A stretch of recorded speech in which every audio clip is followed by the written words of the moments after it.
Only someone with a vision can venture within a withering zone and find a way to deal with it. I'm like kind of confused. Are they saying that like only someone with a vision should be able to get rid of the withering zone? Like I'm confused because like I know they explained it like 3 or 4 or 5 times, but I'm kind of like confused. So do you need a vision in order to go in the withering zone and to destroy it? Like is that what they're saying? Because like I don't know. I'm like honestly, I'm kind of lost. Like, so you need a vision. Like watching the same Fontaine movie day after day. Hold on, she's. But take what's YouTube, going on for here? Example. Is she becoming deviant? Travel across Oh, he's still alive. We have to He's cut his fine. Akasha connection now. What's going on, Haven? Come on, Haven. Yeah. Yes. Dang, even with all that knowledge, he's still gonna take Alhaitham. Alhaitham's just built different, bro.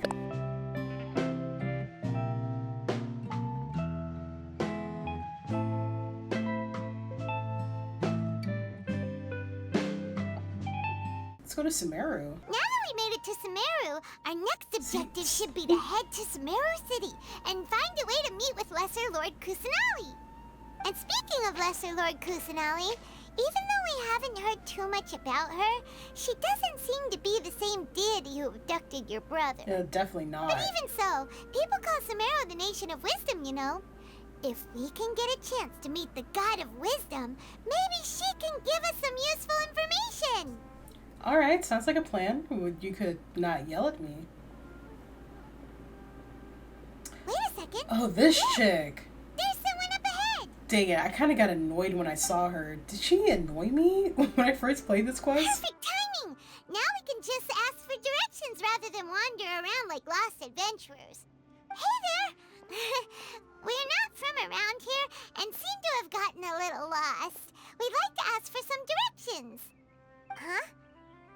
Did they not hear Paimon? Hey! You over there! Wow, Can you give us she's some so rude. directions? Yeah, I know you hear us. What a What's jerk. going on here? There's no way she could have missed that. Wait! Could she be ignoring us? How dare she? Maybe there's a reason she ignored us. There better be. Well, Did she think we even were like so, catcalling her or she might something? be heading someplace where we could find other people to ask. Let's keep our distance and follow her. Through mists of smoke and forest dark. She just walked near that small waterfall and then suddenly vanished. Paimon thought this cave would lead to a village or something, but it looks like that's not the case. Look, she's sitting over there. Wait, she couldn't possibly be living here, could she? What should we do now? Do we try asking her for directions? All right then. It's not like we have anyone else we can ask. Even if she's not very friendly, we just need her to point us in the right direction. Like, That's what all. is this? Is this like she's smoking a bong or something? What a lovely smell. It's coming from that sensor over there. This is definitely not your typical place to call home, but at least it smells nice. Maybe living here wouldn't be too bad after all. Yeah, I'm like, is there something in it? Huh? What's the matter? You don't look too good. The smell, something's not right. What? Is the smell making you feel sick? Strange. Paimon doesn't feel anything. I've got to get out of here. Maybe she's allergic. I think I'm gonna pass out. Did that lady do that on purpose? Traveler? This is no time for a nap. Oh, come on. Does that lady know we were in her house just now?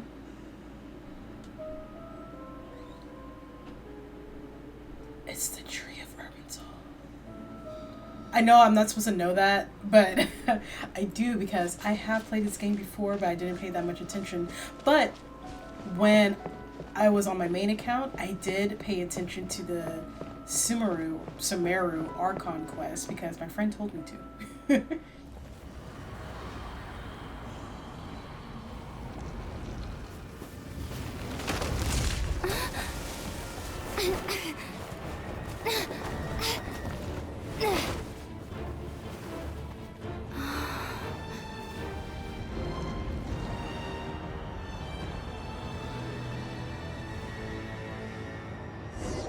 That tree is so pretty, guys.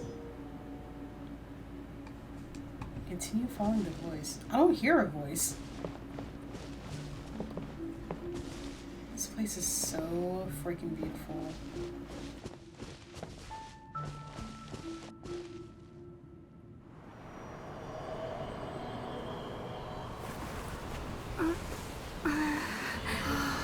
The world will get me.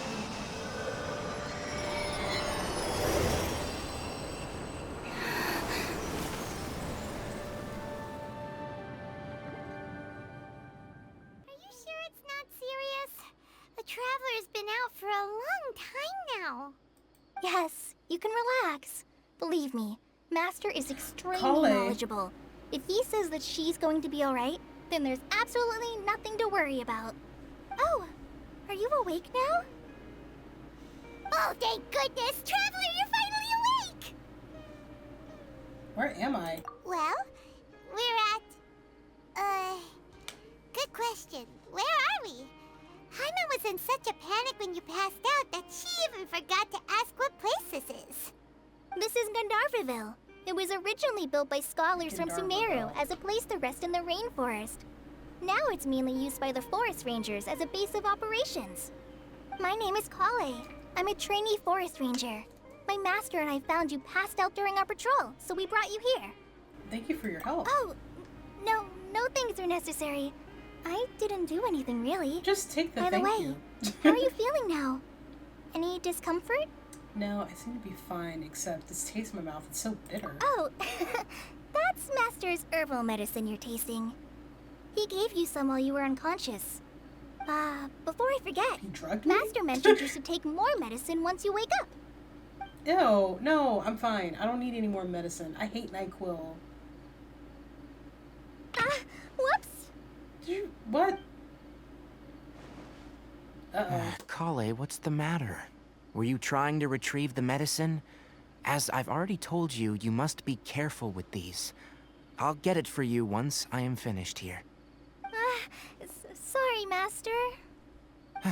Now, the Guide to Avidia Forest's edible fungi is clearly posted on our bulletin board, but if Farbode forgets which mushrooms to avoid one more time, I'll have no choice but to leave the guide somewhere a little more visible. Like right smack on his forehead so others can remind him to be careful. Oh my god. Right? This is the second time he's come down with food poisoning this month. I'll be sure to give him a good talking to. Yes, please do. If, on the off chance, Farbode simply enjoys having little imaginary fairies dance before his eyes, then we'll just let him be. But the next time he requires any of our medicine, be sure to charge him accordingly.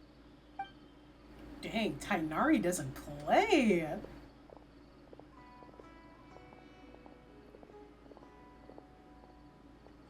So, how are you doing? Feeling better? Oh, this is my master, Forest Watcher Tainari. He is chief officer over all the rangers here in Gandharvaville. Okay, period. I already informed Paimon about the reason you fell unconscious earlier. But now that you're awake, let me explain it for you as well. It is common practice for Sumeru scholars of certain darshans to dedicate themselves to training in meditation in isolated areas, particularly the nearby forests. While meditating, they use a certain incense known as Spirit Borneal to help calm their minds as they enter a state of deep rumination. In hopes of asking directions, you two followed a scholar named Hypatia into her cave.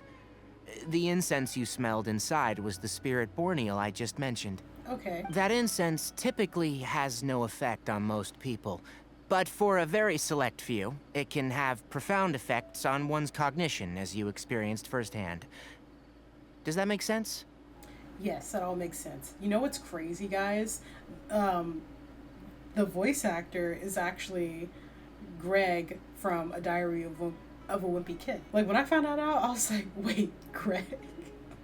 Because, you know, the previous voice actor did some questionable things. So they replaced the voice actor, which, you know, I really appreciate. You know, in an ideal world, when someone does something that's illegal, that they are then replaced by someone who is like more kind-hearted and less of a creep. But, you know, that doesn't always happen. Sometimes, like, they'll just keep things as is. But I really appreciate Genshin for replacing the voice actor. And not only that, but going back through all the voice lines from the very beginning to when he's first introduced and replacing his voice there. Like, because they could have easily just, like, kept the old voice actor's voice in the game and, like, all the Sumeru Archon quests. And then when there are new scenes where Tighnari is featured and use a new voice actor there, but they just replace all the lines, and I really commend Genshin for doing that. Very good. Now, answer me this. Did you feel anything after passing out? Say, any out-of-body experiences, or did you see anything while unconscious? Please answer. You describe what you saw. Okay. Because sometimes main characters are like, I'm going to keep this important information to myself. Kale, let the others know to stop bringing their patrol logs here for now. Huh? Why? He just gave you an order. Because Don't these question two will him. be staying here for the next few days. They can have my room, and I'll bunk with Amir. Now get a move on, and be sure to do as I've said. Yes, Master Tighnari. No wonder he gets snippy with her, because he will tell her to do something and she's like, why? Because I told you to. Now get to it. Wait, hold on a second. Can you tell us what's going on? Sure. Let me fill you in. I originally planned to send you on your way once you finished your medicine. However, it appears now that you should stay a while longer in Gandharvaville for further observation while you recuperate. Further observation? But we need to get to Sumeru City. No need to be hasty. As long as you have the capacity to judge between right and wrong, I promise that you'll understand the gravity of the situation once I explain everything to you. Okay. Based on what you saw after smelling the incense and losing consciousness, we can conclude that you experienced a powerful hallucination, which suggests your mental state is not in the best of shape. If you're skeptical, have a whiff of this. What? Oh, are you okay? You're experiencing a similar sensation as when you passed out, aren't you? So even though your condition is stable as of now, if I were to haphazardly let you leave, it's highly likely that you'd suddenly pass out again somewhere else. The rainforest is home to many fierce animals and hazardous areas. If something were to happen to you again, I'm afraid you might not be so lucky. For now, I suggest you continue taking your medicine each day and avoid wandering off on your own, at least until you stop having adverse reactions to this kind of smell. Okay? Alright, fair enough. Good. Now, continue resting while I fire up another bowl of medicine for you. Seriously? We just arrived in Sumeru and we're already having problems left and right. Paimon knows we're set on meeting Lesser Lord Kusanali as soon as possible, but you really don't look too good. It'd probably be best to let you recover first. Hey! Are you even listening to Paimon? Paimon's over here worrying about you, you know. I feel it's a little weird. What's weird? You mean how you're feeling now? Yeah, my body does feel a little weird, but what I mean is, I don't think what I saw were hallucinations. You mean the vision of tree roots and red skies you saw? But if those weren't hallucinations, what could they be? I'm not sure. When I saw the vision, it felt as if I was standing deep underground. The red sky could have been Conria? Ooh. Well, considering how unique you are, Paimon trusts your judgment here.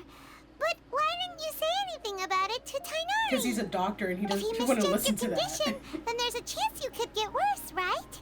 I don't think that's the case. He probably wasn't telling us the truth. Oh. Huh? You mean that Tighnari already knows that what you saw weren't hallucinations? But if that's the case, why would he try to hide that from us? Exactly. We need to get to the bottom of this. Maybe he just doesn't want to make it a big deal. Because Tainari wouldn't, you know, be sneaky and like slimy and all of that. So maybe he's just like doing it for her mental well-being. And also he doesn't know like how special Lumen is. Like being able to control all the elements just by touching the statue. So he probably thinks that she's just like a normal person. Oh, Paimon gets it now. That explains why you were so quiet earlier.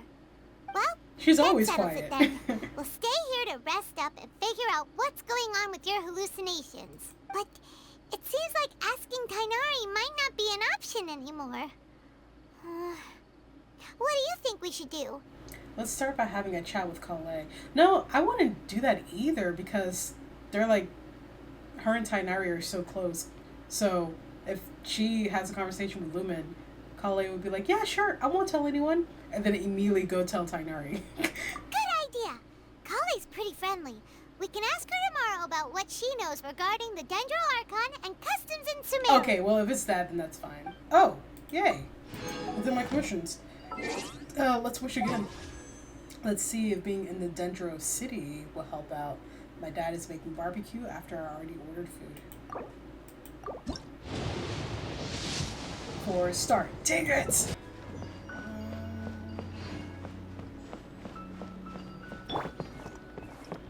This music's beautiful. Well, it was beautiful. Okay, there it goes. All right, next let's see your right hand. Oh yeah, Kale, she has like a chronic But illness, please right? remember that you still need to be careful, understand? Yes, I will. By the way, Master, I still haven't received the patrol route for today. Look, Kale, today's patrol will be a long one, so you won't be coming along this time. Besides, there's a chance we may encounter... Well, you understand. But I have a vision too! Am I useless to everyone now? No. Don't talk like that, Kale. This is not something you need to be worrying about right now. Ah, there you are. Feeling any better? Is there something we can help with? Yeah, since we'll be staying here for now, we thought we might as well try lending a hand around here. Seems you're not the type to sit back and take it easy for a while, huh? In that case, perhaps Kale could take you two for a patrol south of Gandharvaville for the day. And if you're feeling up to it, you can be responsible for cleaning the Statue of the Seven. Okay. Tainari, we're ready to head out. Hey, don't ever interrupt us again. I'll leave any further details to Kale. Yes, you can count on me. Don't mess this up, Kale. So, Kale, what exactly are we going to be doing today?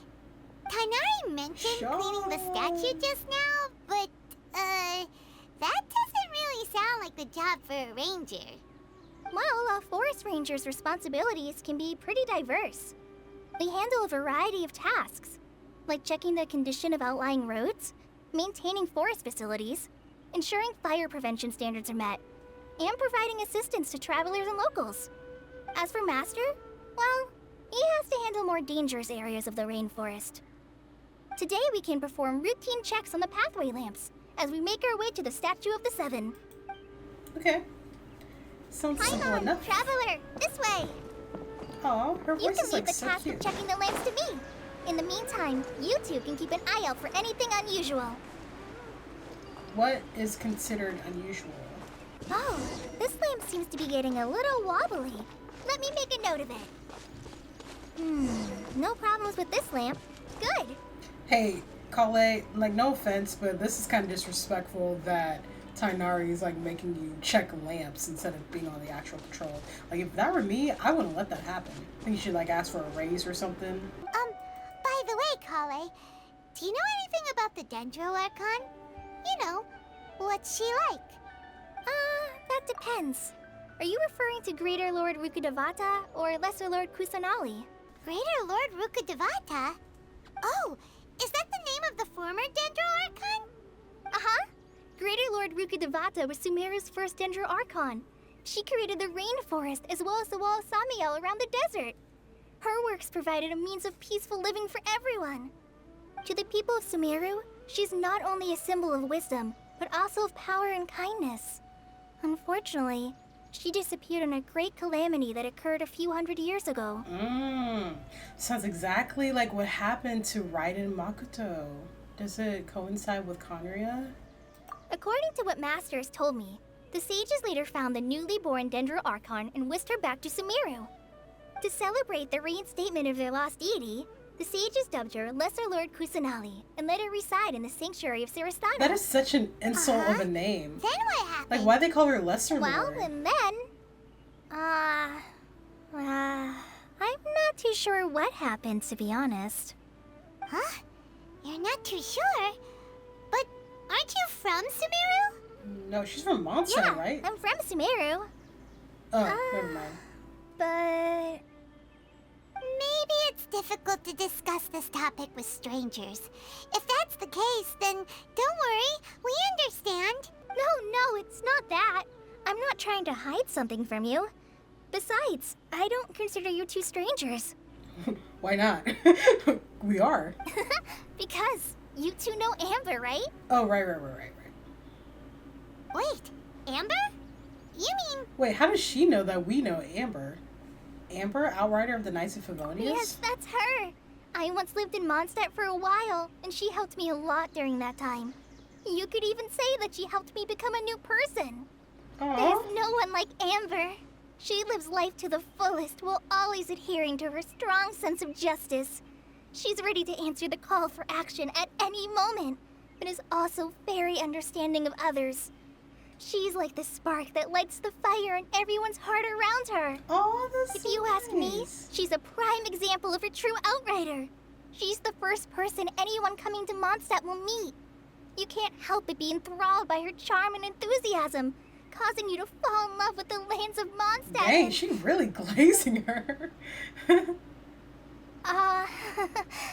Sorry. Wow, we've never seen a side of you, Kale. Y'all met her yesterday.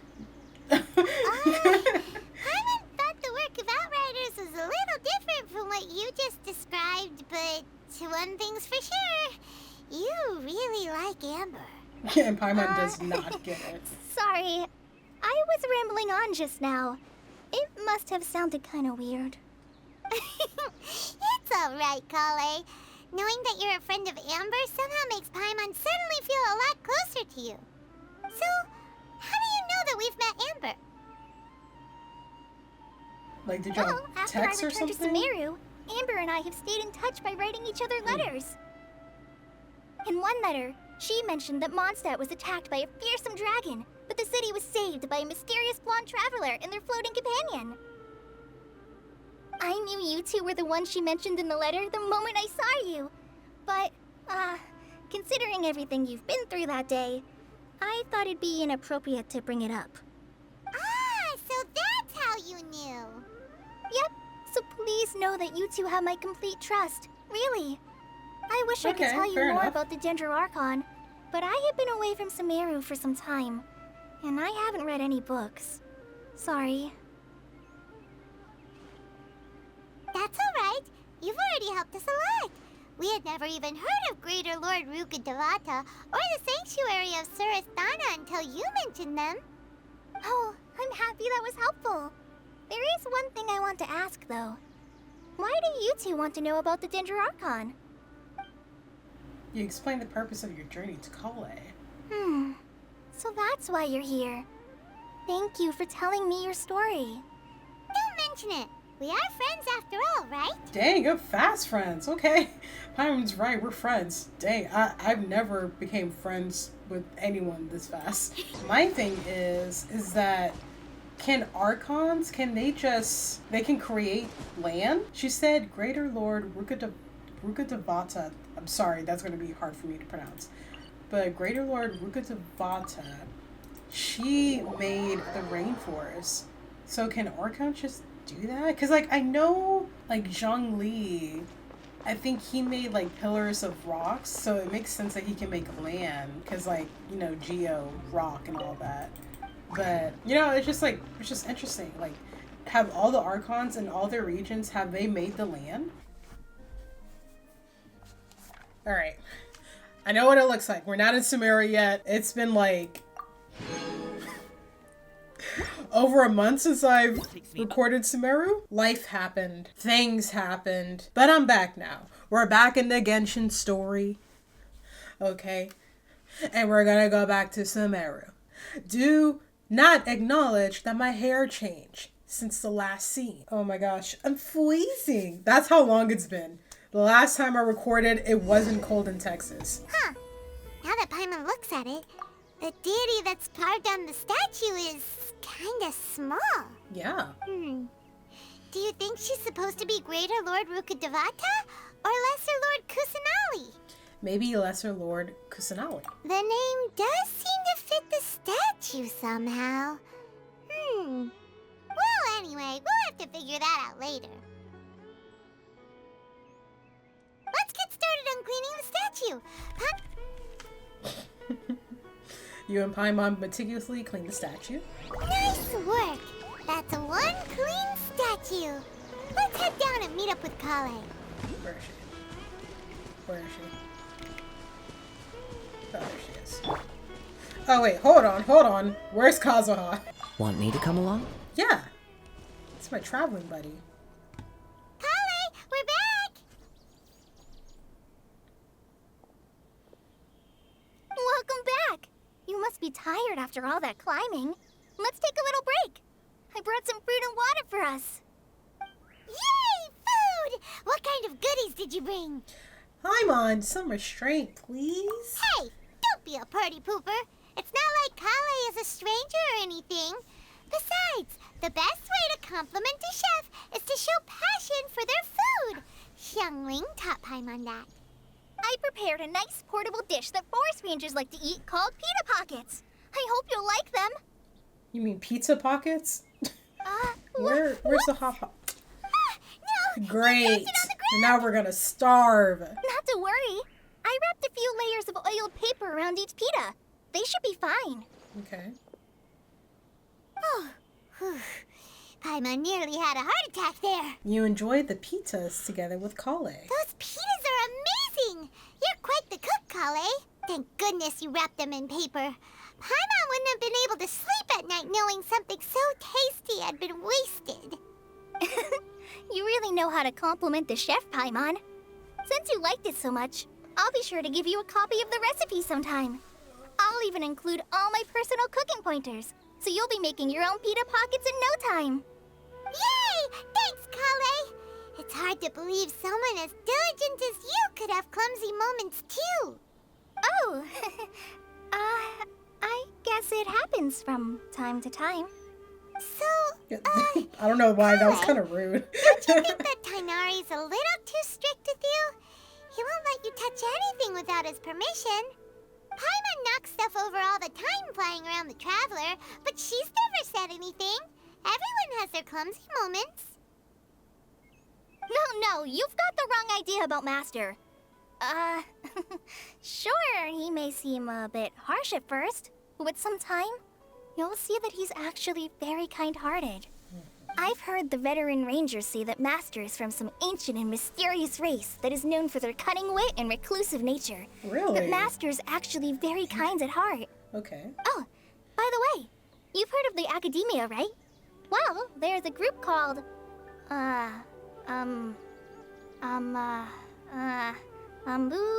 something?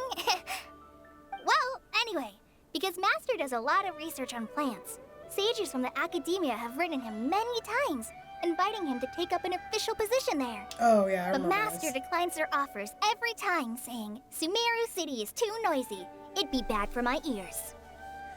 That does sound like something Tainari would say. Speaking of his ears, I really like to pet them. Yeah, I would. I know, right? I've always wanted to pet them too.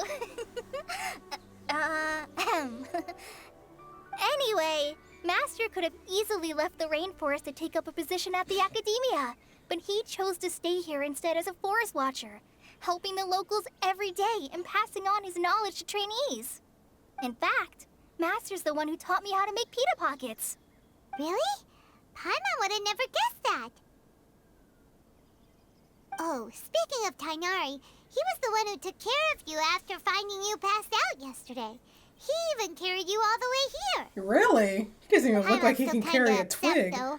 He kept scolding Paimon the entire way here. What did you do? Oh no, I'm sorry. Master might have been overreacting a little. But, it's mostly because Paimon wouldn't stop yelling, "Why, oh why? Is she going to die?" It probably started to get under Master's skin after That was a while. a really good impression. Hey! Don't laugh! Paimon was genuinely concerned about you.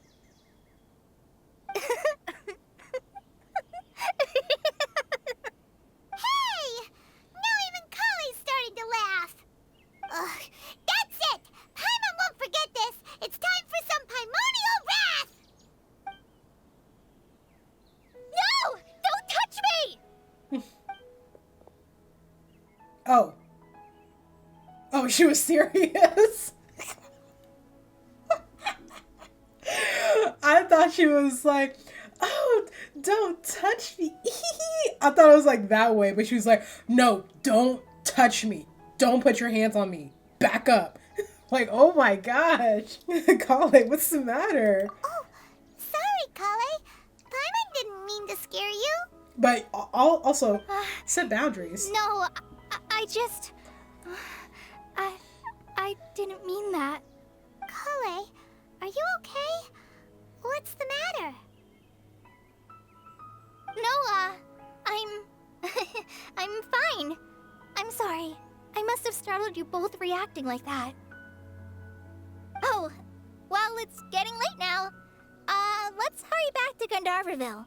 I think Master and the others should be back by now, too. Huh? What was up with Kale just now? And why is she in such a hurry all of a sudden? Look, she's practically running back. Paimon can't even see her now. I think she's going at a pretty steady, normal pace. Okay. Return to... Oh my gosh, I'm so cold. Return to Gandharville. Well, maybe you shouldn't have touched her, Paimon, without her consent. She asked to be tickled? Who is? Ah, traveler. They have sad eyes. Oh, shoot. Have you seen Kale by any chance? No. Oh, Kale? Yes. I saw her go into her room just a moment ago. Oh, okay. Guess we'll just have to wait and talk to her tomorrow. Dang it, I then. never know where to put my camera, guys. That's a good spot. Maybe right here? I don't know. Whoa, look at the pyramid in the back. Paimon was thinking Oh, all we're night about completing what the happened quest. with Kale. Chronic Still can't figure out what the illness. problem might be. Go see Kale. Maybe she's in a better mood now. Let's gonna go make it? check on her. Ah, no! Because I know she's chronically ill, but I can't remember what it is specifically. I think it has something to do with her skin. Like, that would make sense. Ah, it's you Like, maybe two. eczema I or was just something? about to go look for you. Huh? Tainari? What are you I doing wonder if they're here? actually gonna, like, Where's say the Kale? name. I came to check on Kale's condition. To put it simply, she's not well. You mean she's sick? How could she be... Oh, wait a minute. Could it be because of what Paimon did yesterday? You tickled her too hard. No need to worry. Something as small as you could never harm her. This sickness is something that Kale has been dealing with for some time. Dang. Kale has been more excited than usual since you two arrived. A little too much so, to be honest. She hasn't remembered to take care of herself. I suppose it's understandable, though. She hasn't been around anyone she considered a friend for some time now. It must have been refreshing for her to have you two here. So, Tainari, what's really wrong Dang, with Kale? so they basically triggered her illness because she got excited. Let's take this I mean, conversation obviously elsewhere. unintentionally. Kale just fell asleep after taking her medicine. She needs some peace and quiet. Okay, dang, sorry. We're just asking. Where are we gonna go, like 2 feet away from her room? Where's he at? Wait, what? Where is he? Wait, where did he go? What? All right, let's continue our conversation here, shall we? To be honest, I hadn't realized you're that honorary knight from Mondstadt until Kale told me just now. I've also heard all about your deeds in Liyue and Inazuma. How do people So just hear to about clarify, this? what I'm about to tell you about Kale is not because of who you are or your past feats. Instead, I am going to tell you because, well, because Kale asked me to. Okay. How do people, they just hear about the Travelers so fast? Because I kind of touched on it in my last, well, maybe not my last video, but in my my grinding for primos for Risley video, that nations into that, they're all in different eras in terms of technology. Like Mondstadt, I think they have no technology. Maybe they might have a camera. Leeway, I think they probably only have a camera. Inazuma, they have no technology. Sumeru, they have like a lot of technology, kind of. And Fontaine, I think it's even more so. Like near futuristic in Fontaine.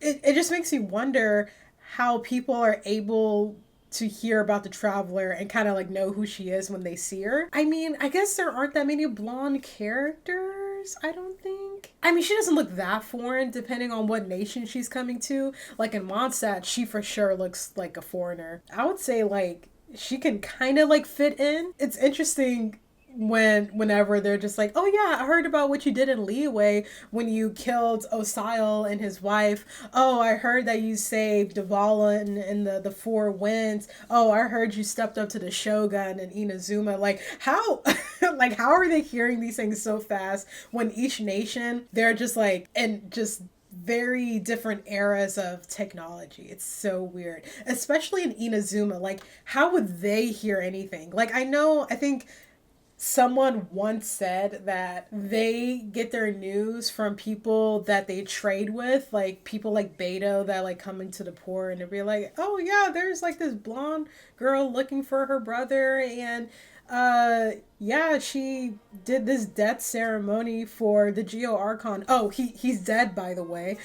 Like it's just like, it's so weird like how news travels, because it just feels like it kind of shouldn't, especially with like the nations aren't really close together, especially Inazuma. Like it just surprises me how people in Inazuma get information.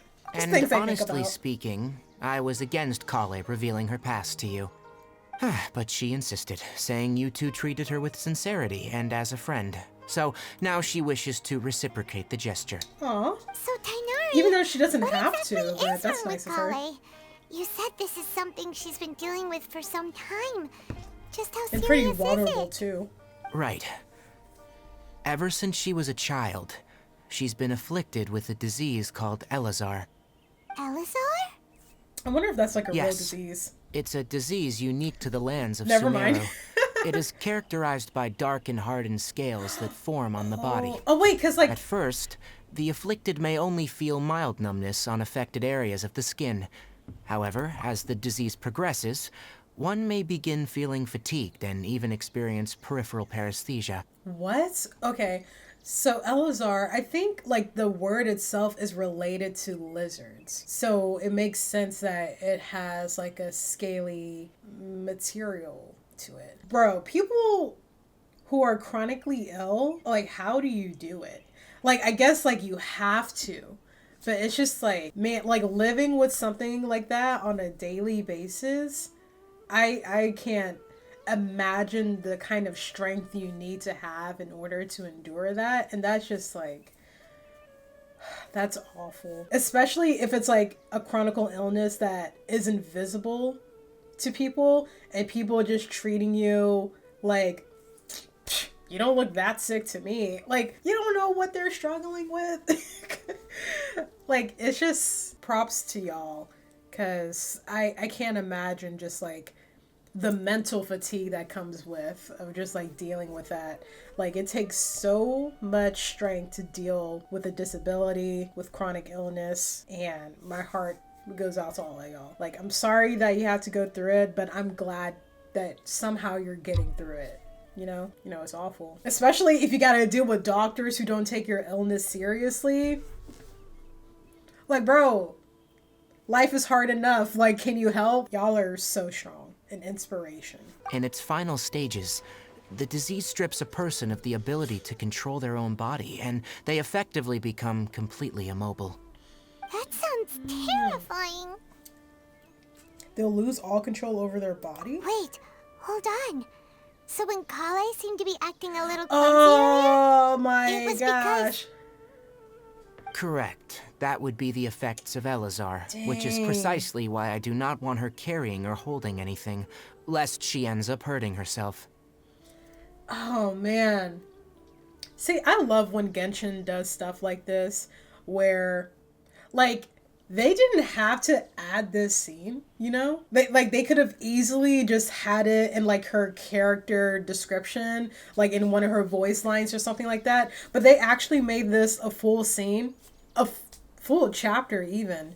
So, like, that's actually pretty amazing. Kind of crazy, like, the kind of topics Genshin talks about, you know? That I don't really see in any other media. Not really. But, you know, I like that. Sir, is there any cure for Elazar? With appropriate treatment, the disease can be effectively controlled before it progresses to a more serious stage. However, there is unfortunately still no true cure for Elazar. Dang. Nevertheless, Kale's mother still hoped that there was something out there. She handed Kale over to an organization known as the Fatui after one of their members lied and said they had a cure. What? Bro! Ah, it appears you already are familiar with them. That'll save me some explanation. Anyway, the person who eventually rescued Kale and brought her to me for care said that she had been given to a harbinger known as the Doctor. I have no idea how this doctor managed to do it, but her case of Elazar was completely stable for all the years that Kale was with them. Interesting. However, Kale's days with the Fatui were anything but pleasant. Kale is a resilient individual and always tries to appear cheerful, but her experience with the Fatui has left deep scars. Even now, she can still feel deathly afraid of someone touching her. Bro, that was a lot. What did they do to her? Bro, and the way people are simping for the Doctor, and this evil person, oh my gosh. That's actually crazy. Like, they basically got rid of her illness, but the cost was her sanity, in a way. That's crazy. Oh, Paimon had no idea Kale's been through so But, much like, what did it suffering. do, though? Oh, by the way, Paimon, Kale wanted me to tell you that she's sorry for scaring you yesterday. She also wanted both of you to know that she's sorry for hiding her illness. She doesn't have to be sorry for that, though. She doesn't need to apologize. Exactly. None of this is her fault at all. It's your fault, Paimon. Well said. I hope you'll get a chance to tell her that in person the next time you see her. Kale once thought that it would be impossible for her to have any real friendships. I trust that you two will never let my trainee experience such emotional pain again. Of course. Don't worry, Tainari. We'll take good care of her. How's Kale's condition now? Well, it's not too serious at this point. She overexerted herself the last couple of days, which is what led her to break down this time. As long as she has taken her medicine and gets plenty of rest, she should get better. Though I must admit that Kale's condition was much more stable when she first arrived here in Gandharvaville. She was interested in the work of the forest rangers the moment she saw us. I could see that she was serious about learning, so I felt compelled to ask her to join us. Her stamina has gotten much worse recently.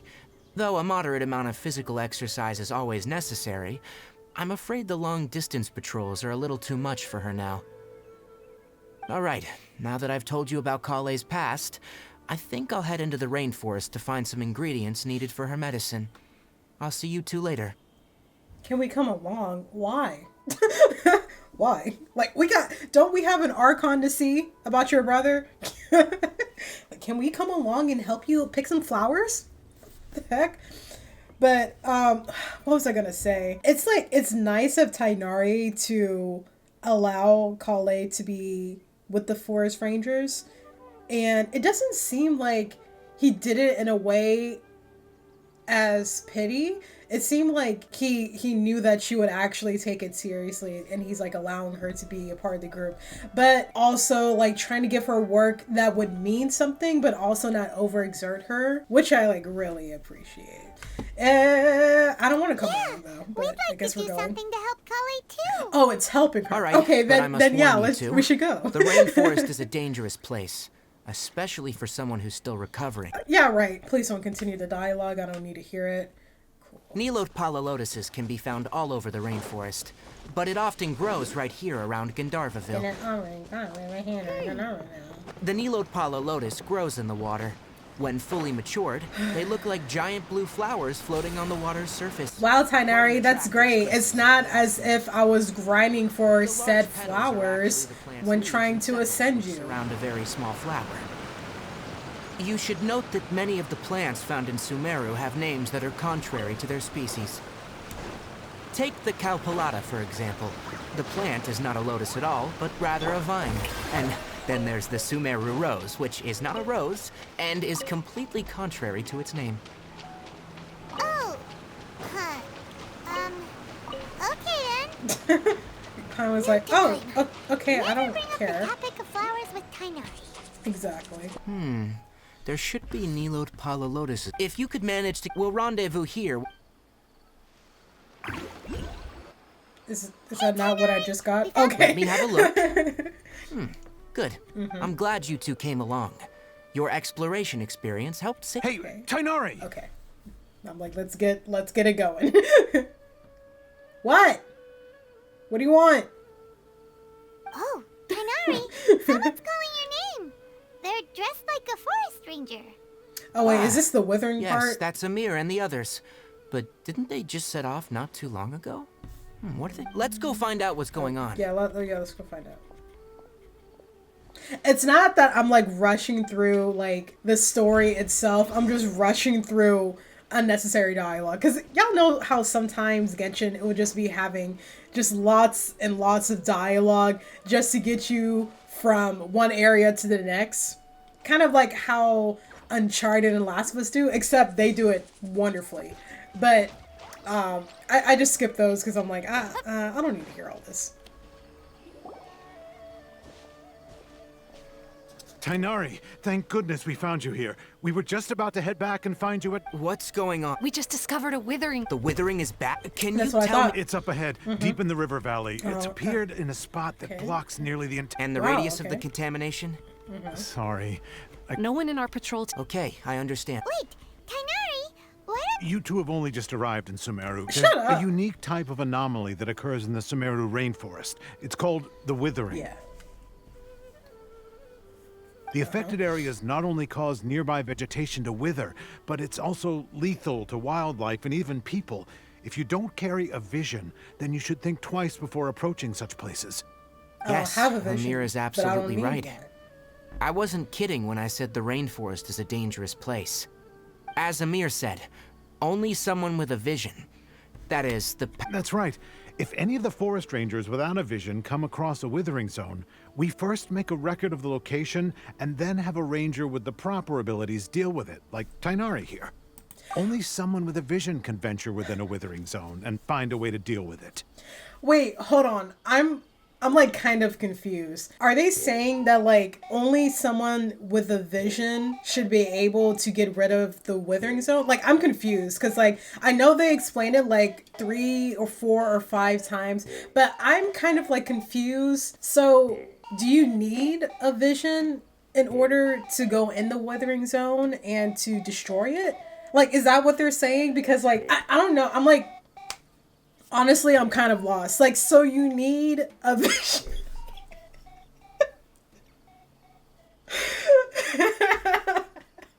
Like, okay, Genshin. I got it the first time.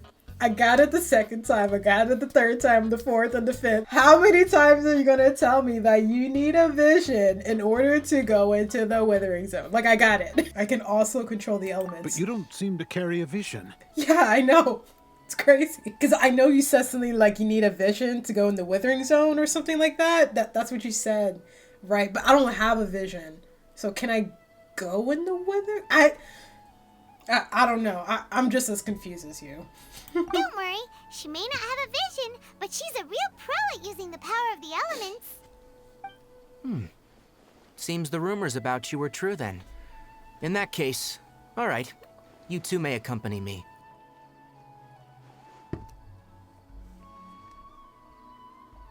We Okay. typically only teach visitors how to identify the withering as they're about to leave Gandharvaville. We'll make an exception today. Bro, it's like, why is the dialogue so long, guys? They'll say twice, okay, we're gonna go to this area and see how you do. All right, now we're going to this area to see how you do. It's so funny. Ooh, I love it. I love it. Wait, am I in the withering zone? I'm confused. Because it says I'm supposed to go right. Huh? Why did I have to go to that specific... Okay, whatever. Stop. Don't move any further. Look there, in the distance. What is it? Huh? Where? Oh, look! Those plants have withered. That whole area is kinda gloomy. Even the air looks like it's filled with ash. We're gonna have to enter that withering zone. Once inside, we'll need to look for what we call tumors of the withering. If we eliminate those, then the area will be saved. Gotcha, let's do this. Thank you. But I must warn you, don't push yourself. Even with elemental... You ready then? Yes, Let's I'm ready. It is crazy that Farina is like both like a support and a healer. Like she truly is the Hydro Archon. She definitely is like the best pool. The best pool? Is she the... Yeah, I think she is like the best pool that I've ever had. And I remember like recording that video and that was like the luckiest summons that I've ever had. I got enemies. I got a lot of enemies. Now! Destroy the tumor of the Whoa. withering. Who's he yelling at? That's how Tainari did it. Woo! Give me my treasure chest. We did it! Offensive. Everything's returning to normal now. Yes. Thanks For to you now. two, we were able to quickly restore this area back to normal. Tainari? You make it sound like we did well, but why does Paimon have the feeling you're worried about something? It's that obvious, huh? All Isn't right. it crazy that he's It's voiced like by this. Greg from Diary of a Wimpy Recently, Kid? the rate at which withering zones appear has been increasing. Even though we were able to quickly clear that withering zone, it won't be long before another one appears. Oh, so it's just If like a that simply freaking meant problem. more work for me, then that wouldn't be an issue. But it's far more severe than that. The withering is leaving lasting effects on the rainforest itself. For instance, even though we cleared out the withering zone, many of the plants that were affected will not recover. No. This presents a crisis for the ecosystem itself. Many plants in the rainforest are already in decline, directly impacting the wildlife that depends on those plants. Dang. And most disturbingly, as the appearances of withering zones have started to increase, Kale's case of Elazar has also become more serious. Are they connected? Well, why's that? I'm still not sure of the exact reason.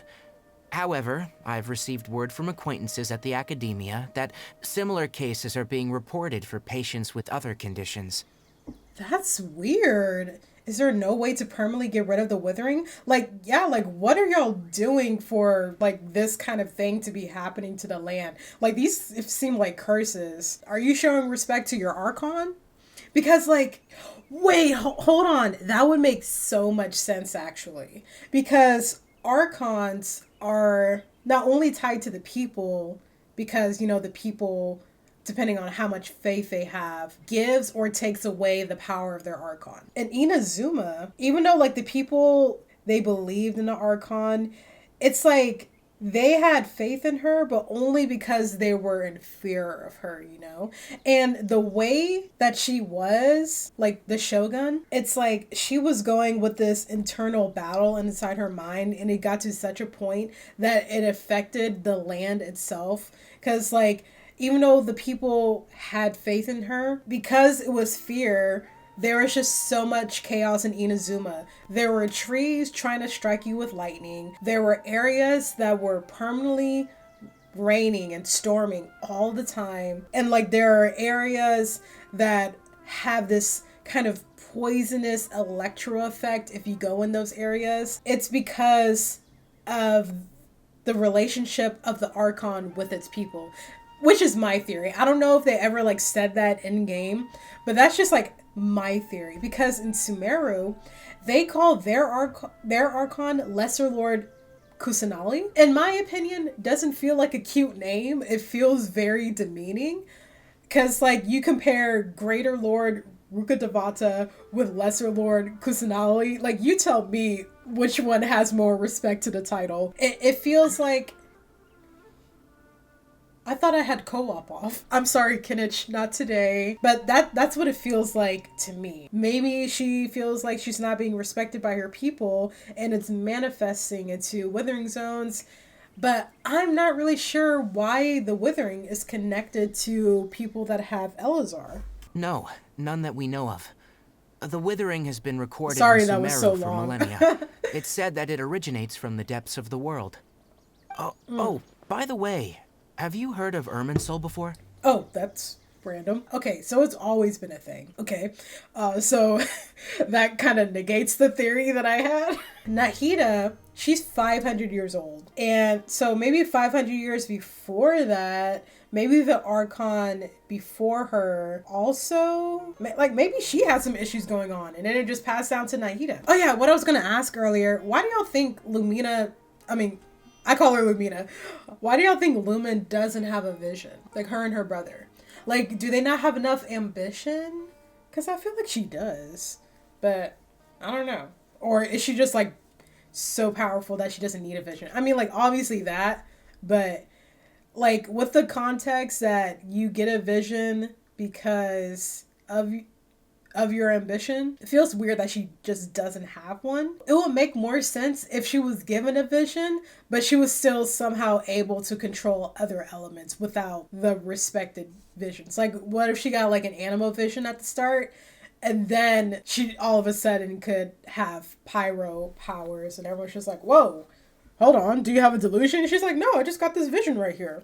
I don't know what's going on. I think that still would have been really like interesting to see. Or if she just had a vision, that little amulet kind of thing. Like if she had one and it was just like gray, and then every time she like touched a statue, that element would get into her vision and she's just like able to switch through them. What do the Archons think about her? I'm sorry, I'm like talking so much. I got a lot of caffeine in me, so I got like a lot of questions and theories and stuff. Why aren't the Archons questioning Lumen more? Have they seen this before for like someone able to control multiple elements? If I were an Archon, I would be a little concerned, and then I would have our little Avengers meeting talking about what we're gonna do with her because she might try to like overthrow us or something. Like I would be concerned. Like why do they kind of like not care? They're like, oh, you can control multiple elements? Okay, cool. Can you arrange my funeral, please? I feel like the Shogun, she was like the only one that actually saw Lumina as a threat and was like, okay, you're a threat to eternity and I gotta eliminate you right now. The others, they weren't really, they were kind of chilling. And that's kind of weird. Alright, by the way, have you heard of Irminsul before? I think I've heard of Irminsul is a tree located deep beneath the surface. Although it isn't like any tree we know in a biological sense, you can basically think of it as a large tree that grows downwards rather than upwards. I'm sure you've heard of ley lines, right? They're like the roots of Irminsul, spreading and extending from a massive cavern deep underground all the way up to the surface. Spreading and extending a massive cavern sounds a lot like what I saw when I lost consciousness in the cave. Okay, I read it. I read it.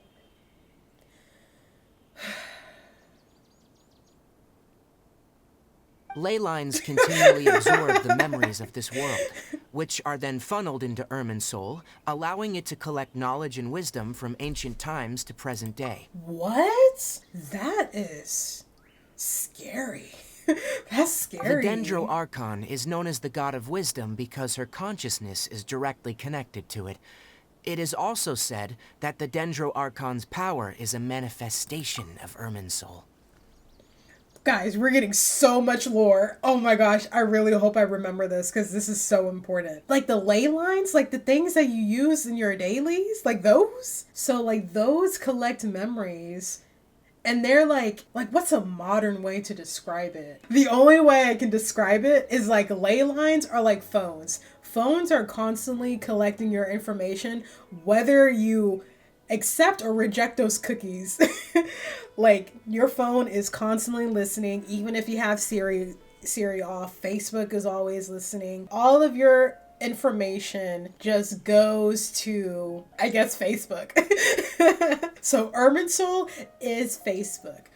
But actually, I think Irminsul is more like the government. The government has your information. The government probably knows you better than you know yourself. They know your history. They know where to find you and stuff. And they just have all this information just dating back centuries, thousands of years. Oh my gosh, that is like, that's really scary. Honestly, Irminsul is like the FBI.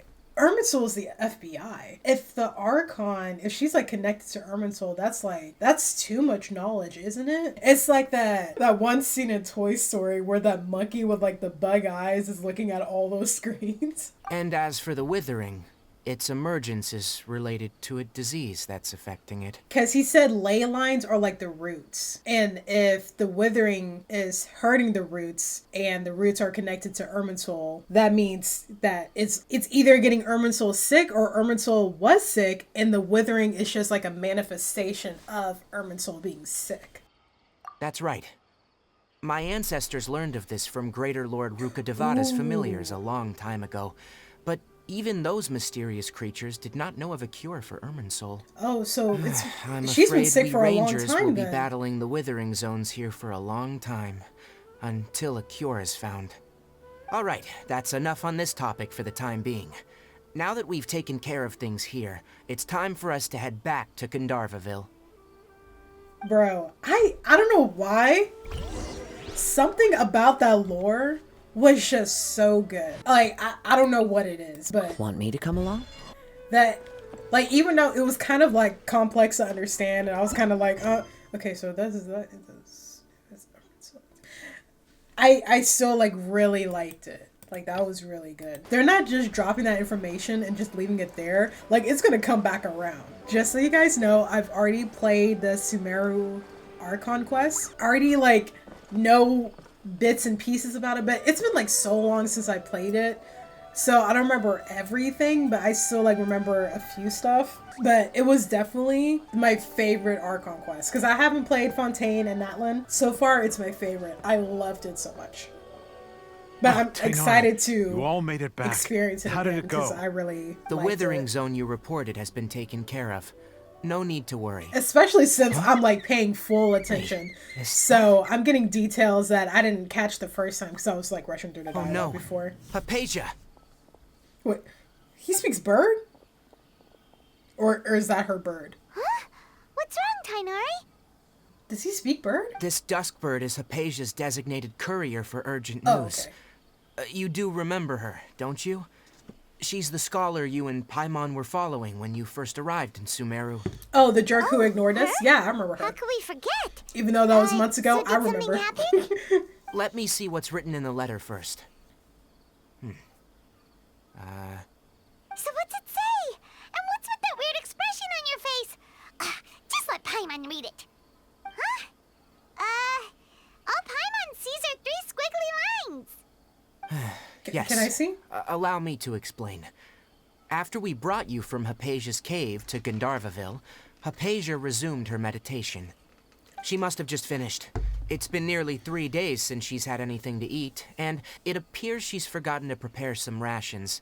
This letter is her asking us for help. We need to go. What? We? You mean she's been sitting there for 3 days? Hey, wait, how did you know all that from just a few lines on the paper? Well, obviously because this has happened before. Last time she drew 5 lines, and by the time we found her... Well, I'd prefer not to remember that. Needless to say, Hypatia's been through worse, but we should still get to her as quickly as possible. What's wrong with her? I've got some emergency rations set aside for times like these. Paimon, Traveler, could you two bring these to her? Okay. Wait, you want us to bring her the rations? But will the Traveler be okay if her... Let's find out. Here, Traveler, take a smell and see. So, how do you feel? No unusual feelings this time. Huh? Really? in Tainari? Back when we were clearing the Withering Zone, I observed that she could adeptly manipulate the Dendro element. And if I may ask, when I was telling you two about Irminsul's ley lines, was what I described similar at all to what you saw when you were unconscious? What I saw weren't hallucinations, were they? That's correct. Those weren't hallucinations at all. Though I don't intend to apologize for deceiving you. Okay. Because what you saw is of significant importance. Not just for the nation of Sumeru, but the entire world of Tevat. My forefathers were shown much favor by Greater Lord Rukkhadevata. We took an oath to protect this nation together with her. Bro, he's saying all this in front of this random guy. It was a part of my responsibilities to ascertain whether you could be entrusted with the fate of Sumeru. Now, after seeing you in action with my own eyes, you have earned my confidence, and I no longer feel the need to hide any secrets from you. Okay, that makes sense, like, why he lied before. It's because, like, he kept, like, this royal promise or whatever.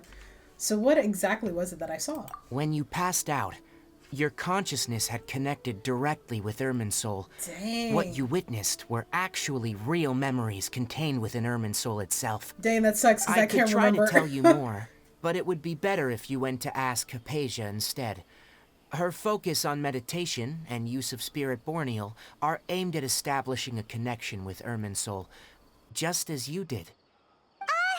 That sounds nice and all, but will she really help us? Seriously, she completely ignored us the last time we tried talking to her. Yep, I remember. That was because when you ran into her, she was in a special phase of her training. During that time, she must avoid communicating with others. Please, wait here for a moment. Okay, but she could have been like... You know, she didn't have to completely ignore us.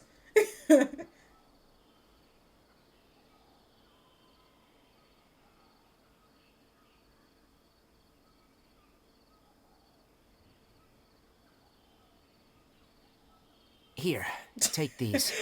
It's a meal I just packed for alone with my Hypatia, thoughts. as well as some other ingredients. I'm sure it'll come in handy. Also, here's a letter that I would like you to give to her. Just show it to her, and she'll answer any questions you may have. Thank you. No, I should be the one thanking you.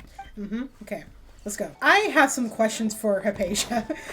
So, actually, no. To all the forest rangers in Sumeru, why are y'all just letting her leave to go meditate by herself in a cave, knowing how forgetful she is with bringing food and water? Like, why don't y'all make sure that she actually packs the things that she needs instead of just letting her only bring her incense and nothing else?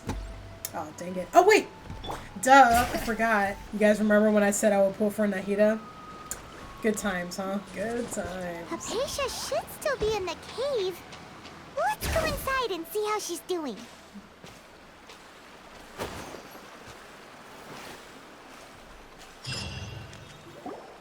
Hello? Hypatia? Hey, there's nobody here. Maybe she went out to look for some food. Let's try looking around the area. Oh, clatter. What was that sound? Is it the Aranara? Just so you guys know, I am not doing the Aranara quests on my channel. I'm going to do it in my own time. But I really do want to do the Golden Slumber. Because I want to do some voice acting. Oh, it's Hypatia. Is she okay?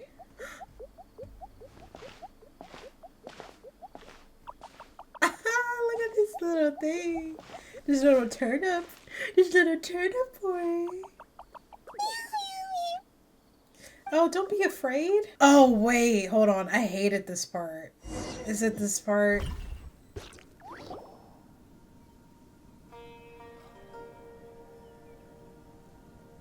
Okay. There's a part where, like... I'm not even going to get into it, but... Are you alright? It was, like, so long. She looks famished. Hungry. There's no way we can get her to eat in her current condition. Okay, let's get some water. Huh? Wait. Why does it look super foggy outside all of a sudden? Oh, wait, it is this part. Dang it. Go through the mist. I don't want to. How'd things out here end up looking like this? What happened? And where are we? Shut up, Paimon. Really?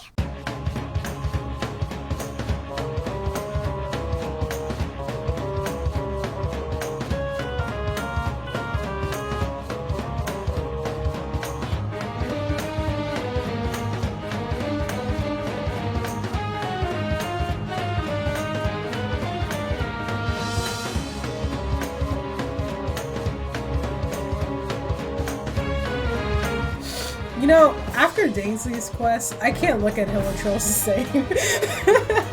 Like, those are people.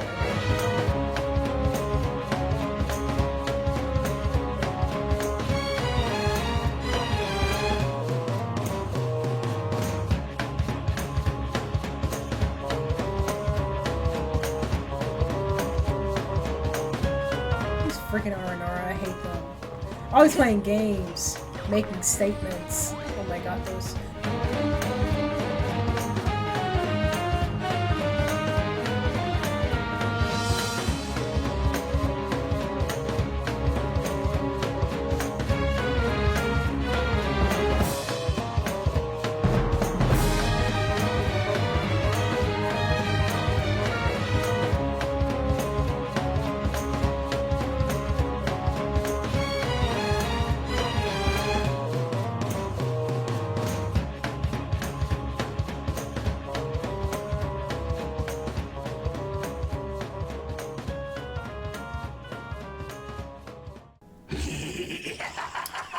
Gosh, no. Well, looks like we meet again. I can't even take you seriously, you stupid voice. Why can't we beat this guy?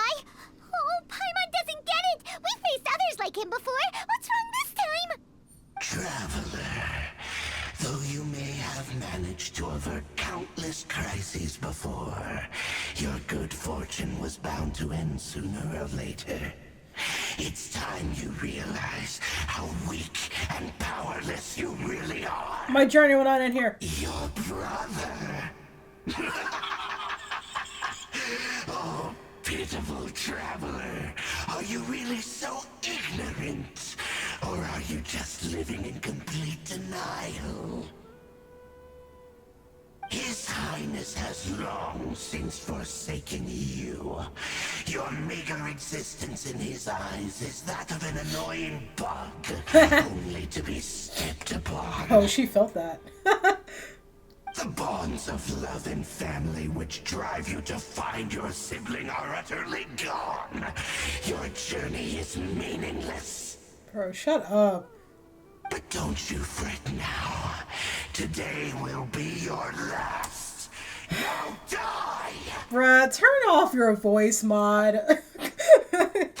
Cannot take him serious. Cutscene? Or did Lumina die? Hello? Oh! Did we actually lose that battle? Where's Paimon?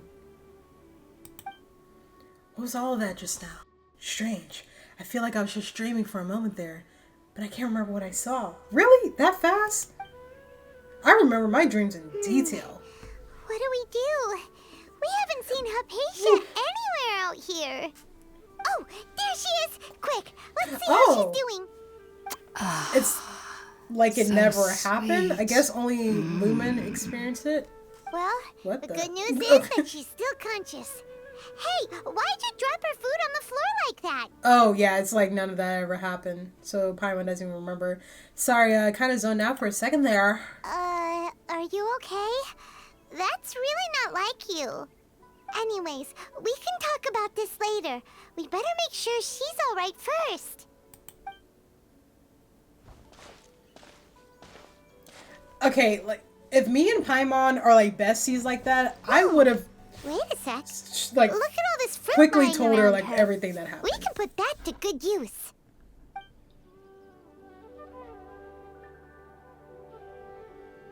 Fruit juice? That sounds so pleasant.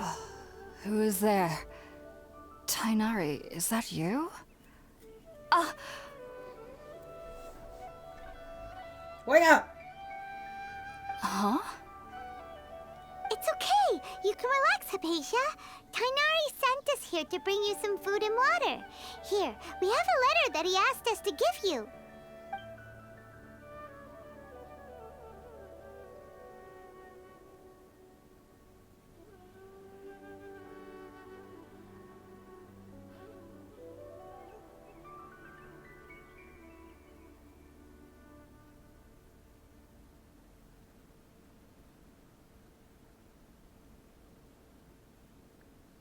I see. So, you're friends of Tainari. I apologize for all the trouble I've caused you.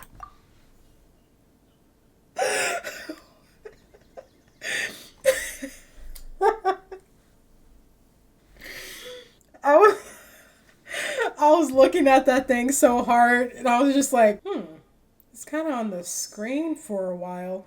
I wonder if there's, like, any significance to it at all. I mean, it's staying on it for, like, a pretty long time. Like, maybe that symbol is going to be important later? Or maybe it's just, like, I don't know, it's, like, in the wind? Is it going to cut to something else? Maybe this is really important.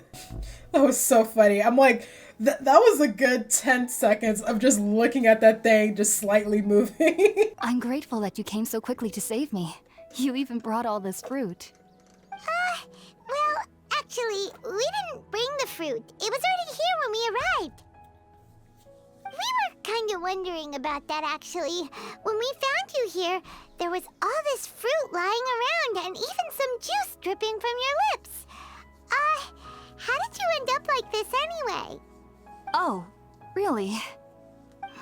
I seem to understand now. All the fruit was likely from my, neighbor. Must have come by and saw me like this. Your neighbor? You mean there's someone else living nearby? Kind of like a cabbage. Oh? So you're able to see them too? Oh, yeah. You tell Hypatia and Paimon everything that happened after entering the cave. Wait, hold on a second, Traveler. You say that before we arrived, you saw some mysterious creature. Like what No, I just said? I Okay. actually do believe what the traveler is saying.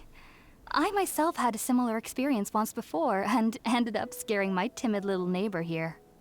You needn't worry. They mean you no harm. They only dragged you into the dream because they hoped to buy themselves a little time in order to scurry away. Okay, it says he, but she's saying Hypatia, they. just what kind of creature is your neighbor exactly? I'm not sure what it's called, to be honest. But I do know that they have some sort of deeper connection with the Dendro Archon. I know this because the first time I saw them was also the exact day my consciousness was able to form a connection with Irminsul.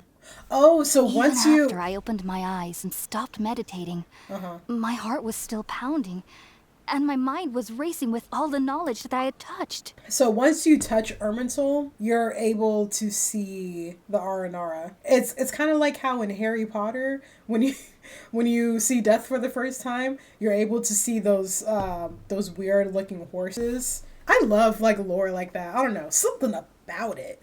Like this episode is so like lore heavy, and I'm loving it. She said that she connected with Irminsul, so she must have like touched it. Irminsul is like the source of all knowledge, basically. Knowledge, as the phrase goes, is power. That is, I feel like, a literal thing in Sumeru, because it's not just like knowledge, it's history that's in Irminsul. Just every single moment is documented inside of this tree. And if you're able to ascend yourself to a higher level of a mental state, then you can get just a snippet of that knowledge. And that is just something that is not meant for humans. Like existential stuff, you know, kind of be affecting me on a daily basis. So I can't imagine just like having knowledge of things just beyond you, things that were just thousands of years in the past. Like that's insane. And I don't think any mortal human should be messing with anything like that. Not even Al-Haytham. I don't even think Al-Haytham could handle that. And y'all know that man be like chasing knowledge. That's crazy. Like that's knowledge only meant for an Archon, you know? And even then, I think that's a lot. And at that very moment, I suddenly noticed a small figure at the opening of the cave. In my curiosity, I began to walk over to the creature. They must have already been used to me living in the cave, because they didn't seem to mind me approaching them. They just kept doing whatever they were up to. It wasn't until I crouched down next to them that they suddenly realized that I could see them. Oh! Was it like dancing in the rain? And then I had a dream. By the time I came to, they were nowhere to be seen. I was convinced they'd never show up again. But sure enough, I saw them nearby a few days later. And they weren't alone. I feel like they aren't as afraid of me as the first time I approached them. But I never would have expected them to save me. What? Fascinating creature sounds like a great neighbor. Yes, no doubt about that. By the way, Tainari mentioned in his letter that you had questions for me regarding Irminsul. A curious sound. Sorry about that. Sounds like just drinking juice still isn't quite enough for my stomach. Well, if somebody hadn't dropped the food early... Alright, we're not Like, don't gathered. even. Today's Shut menu up. Sorry the cursor was in the way. Make some food by the fireside. Time to go. Some food by the fireside. Okay, gotta light it. Most excessive way to light it. After a delicious meal together, you tell Hypatia about connecting with Irminsul. Even though everything you mentioned was in Tainari's letter, it's still hard to believe you were able to connect with Irminsul immediately after smelling Spiritborn eel for the first time. It took me nearly 3 years before I could do so. Dang! And everyone at the academia even lauded me as a genius. You should know that some researchers spend their entire lives without ever successfully connecting with Irminsul as you have. Wow. So why does this incense allow people to connect to Irminsul? Yeah, like, what's in this stuff? The ingredients used to make Spiritborn ale primarily consist of plants created by Greater Lord Rukkhadevata. These special ingredients are conducive to heightening our senses to the Dendro Archon's power. Okay, that makes sense. Since the root of the Dendro Archon's power lies within Irminsul, we can occasionally tap into her powers to peer into the depths of the earth. But is that something the Archon would want, though? Like, is she kind of like she made an announcement. She's like, hey guys, if you want access to infinite knowledge, I need you to crush up these 3 plants together, meditate for about, 3 to 5 days, like no food, no water, and then you too can have eternal knowledge. Even if you're able to tap into Irminsul, like having access to that kind of power freely, I don't know if there should even be a way to access it, I don't think they should be messing with that. I think I understand. Naturally. Anyone who can establish a connection with Irminsul in their first ever attempt must be a person of great understanding. Makes sense. But Paimon's got a question. Why was she sensitive to the smell of those plants for such a long time? That was primarily due to her body's unique constitution.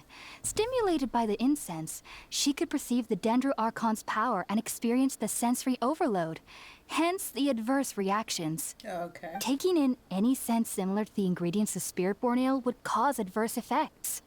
Not to worry though, it appears you've already fully recovered.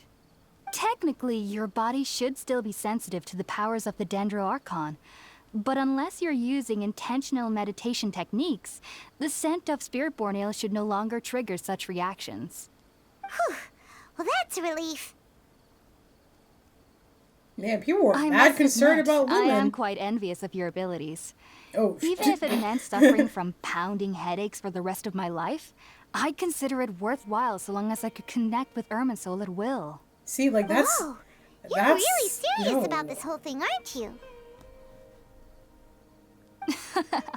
I am a researcher after all. Yeah, but As it's a like, member of the Ritalis how much Star should Fund they at the know? Academia, my main area of research is the stars and their connection to the fate of living beings. But there is still so much we don't know, especially regarding the mysteries that lie in the starry skies. Which is why I must turn to the all-knowing Irminsul for answers. If only my perception wasn't so limited. Unfortunately, I cannot guarantee that my every attempt to attune with Irminsul will be successful. or that doing so will leave my consciousness intact. Like, I am currently in the stage of training known as Satyavada life. Many researchers in Sumeru have lost their minds while seeking to attune with Irminsul during this stage. ooh, that's kind of crazy. See, that's what I'm saying. Like, people shouldn't have access to that because you can lose your mind. What was I gonna say? Like, okay, obviously, Lumen, Ether, they're the main characters. And of course, there's like some plot reason why they're able to connect with Irminsul so easily. But what is it that makes you worthy of being able to connect to Irminsul?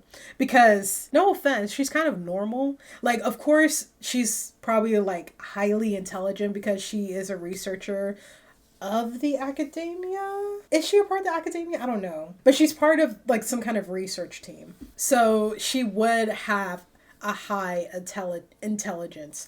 But I'm like wondering, what is it about her that makes her worthy of being able to connect with Irminsul? Like, besides the herbs that they use. It's not just the herbs. It's more than that. It's having a certain perspective on life, what you're going to use that knowledge for, like how you are as a person, like how is her mind sculpted that she'd be able, that basically the Dendro Archon would be like, yeah, you know what, I trust you. Like, what quality does she have that Lumen also has that they both will be able to connect with Irminsul? I'm wondering also if Tighnari is able to connect with Irminsul. Like, if his ancestors were so close to Rukkhadevata, like, he must have access. Like, there has to be like some kind of trust there that they would be able to be connected. Wait, has my thing been like that the whole time? Oh no, that's just OBS. I was like, oh my gosh. I almost freaked out just now. I thought my recording was like missing like a chunk of the screen. But everything's okay. It's good, I hope. Sages have said that Irminsul contains divine knowledge, and touching such knowledge without the proper preparations and abilities will only lead to one's mind caving in on itself. Ooh, That's why dang. we meditate alone. We need to ensure that our minds will be calm while minimizing the possibility of involving anyone else. Okay, that excuses why she ignored Knowledge us. from Irminsul could be super dangerous. Don't you ever feel afraid of the risk, Hypatia? Well, she's not allowed to, because then Of that course I would do. mess with her meditation. Especially during nights that are pitch black with no moonlight, and dead silent without even the sound of insects. However, I've been feeling better as of late. I don't get as scared anymore knowing that I have a little neighbor living nearby. I believe that being able to see them is a sort of blessing from the Dendro Archon. Yeah, it is. But what's strangest of all is that they're clearly an envoy of the god of wisdom herself. And they have the curious power to make people dream. What's so strange about that? It doesn't sound so out of place for a divine being, does it? Well, it's strange because nearly nobody in Sumeru can ever dream. Oh, is that true? Okay, I remember that being a thing, but I can't remember Yes. why. Well, to an extent. Only children can dream in Sumeru. Adults, however, never do. It sounds like The real sages life. say that wisdom implies rationality, but that which occurs in dreams is often neither rational nor logical. Okay, that makes sense.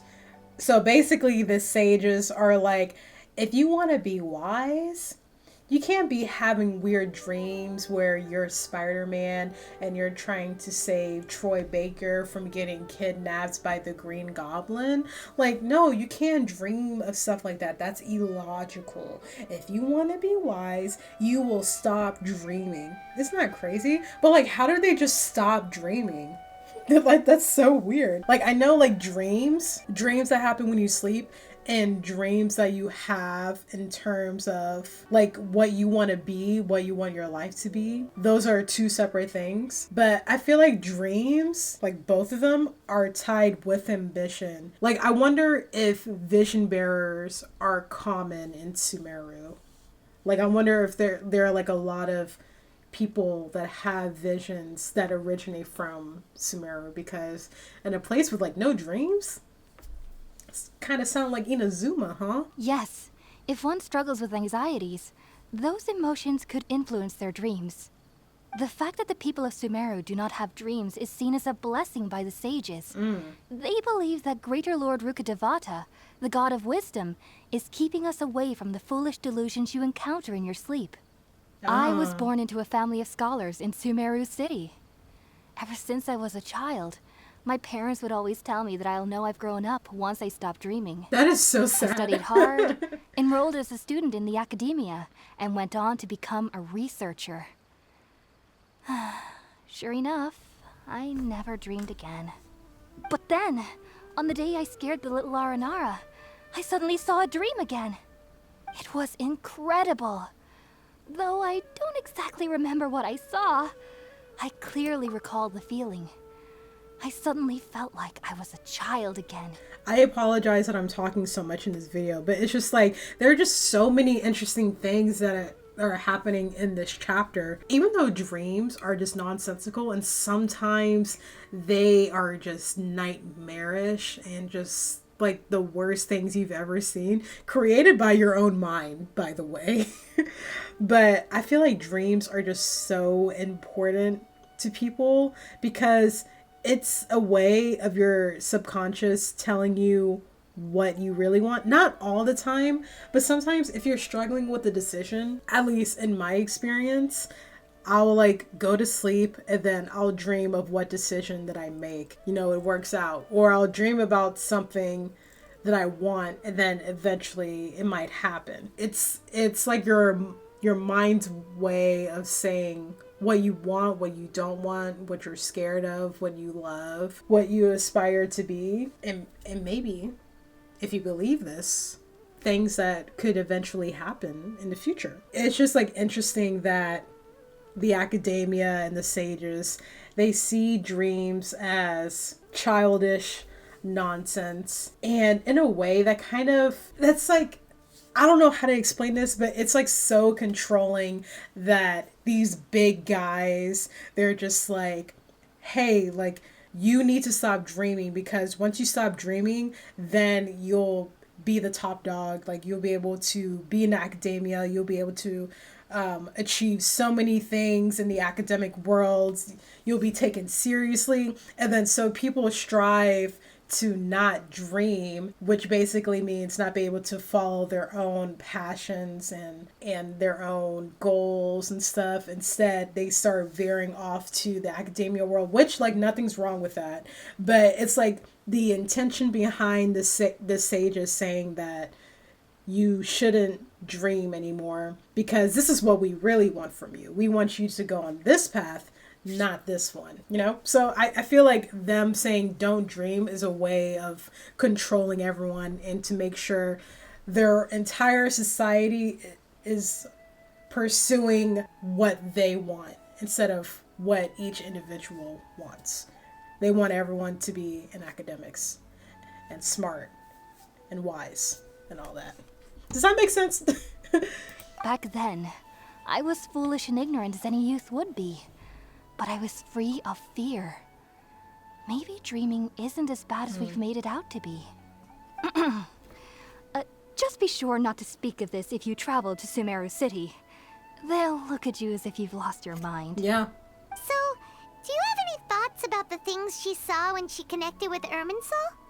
Sorry. So, I'm afraid I don't have any answers. So then I now. wonder All what I the can sages say think is that about what you saw is Irminsul. a memory Like, do they contained within also Irminsul itself. try to pursue connecting with Irminsul? World forget me.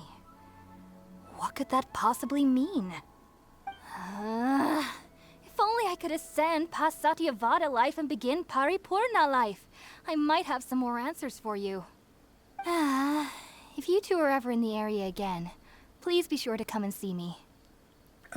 Are you sure that's allowed? Because aren't you still, like, in the Satyavada phase? Thanks. There's no need to be thanking me. You two are my saviors. Besides, I'm already looking forward to tasting some more of your cooking. Thanks. You continue chatting before settling down for a good night's rest. I'm actually so excited for this quest. I don't know why I put it off for so long. Because I really like this part of the story. Especially after that whole mess with Inazuma. Like, I can't get over it. Think about it, Tainari. Refusing to join is tantamount to burying Who your is head yelling in the sand. at my guy? I understand that you're a forest watcher and that it's your duty to combat the effects of withering zones. But isn't it evident that such work is not a lasting solution to the problem? As Sage Kage clearly stated, your presence and guidance in Sumeru City is pivotal in finding a cure Your for presence and Irminsul. guidance How in could you Sumeru possibly City. refuse? Shut up. Keep your emotions in check, Gulam. Let's at least listen to Tainari's reason for declining. We're here to invite him to the Academia, not to cause a scene. Look at this Sage guy. Kage, This plain I am faced truly guy. honored that you came here in person, but I'm afraid I must still decline your invitation. I am merely a forest watcher. How could the great minds of the Haravatat have any need of someone like me? Well, it turns out that your refusal letter had some implications on your master's reputation. He is a renowned sage of the Immorta, after all. So now I've come here in his stead. I see. Well, I figured that given his temper, he would come here and berate me personally. Tainari, your master is an integral part of this effort, and now he requires your assistance. And what exactly does my master need of me, Sage Kage? You'll know, once you've arrived in Sumeru City, that is. And, how long will I be required to stay? There's no definite answer as of now. Do you mean to tell me that, despite coming all the way here to Gandharvaville, you still can't answer the questions I laid out in the letter to my master? If that's the case, then I'm afraid I cannot give you a definite answer either. Period. Tainari, but you... Shut up. So be it. Come, Gulam, we're leaving. Yo, low-key, they're about to kidnap him. But there's like too many witnesses here. Also, it makes me wonder how smart Tainari is. Or oh, not the... keep walking.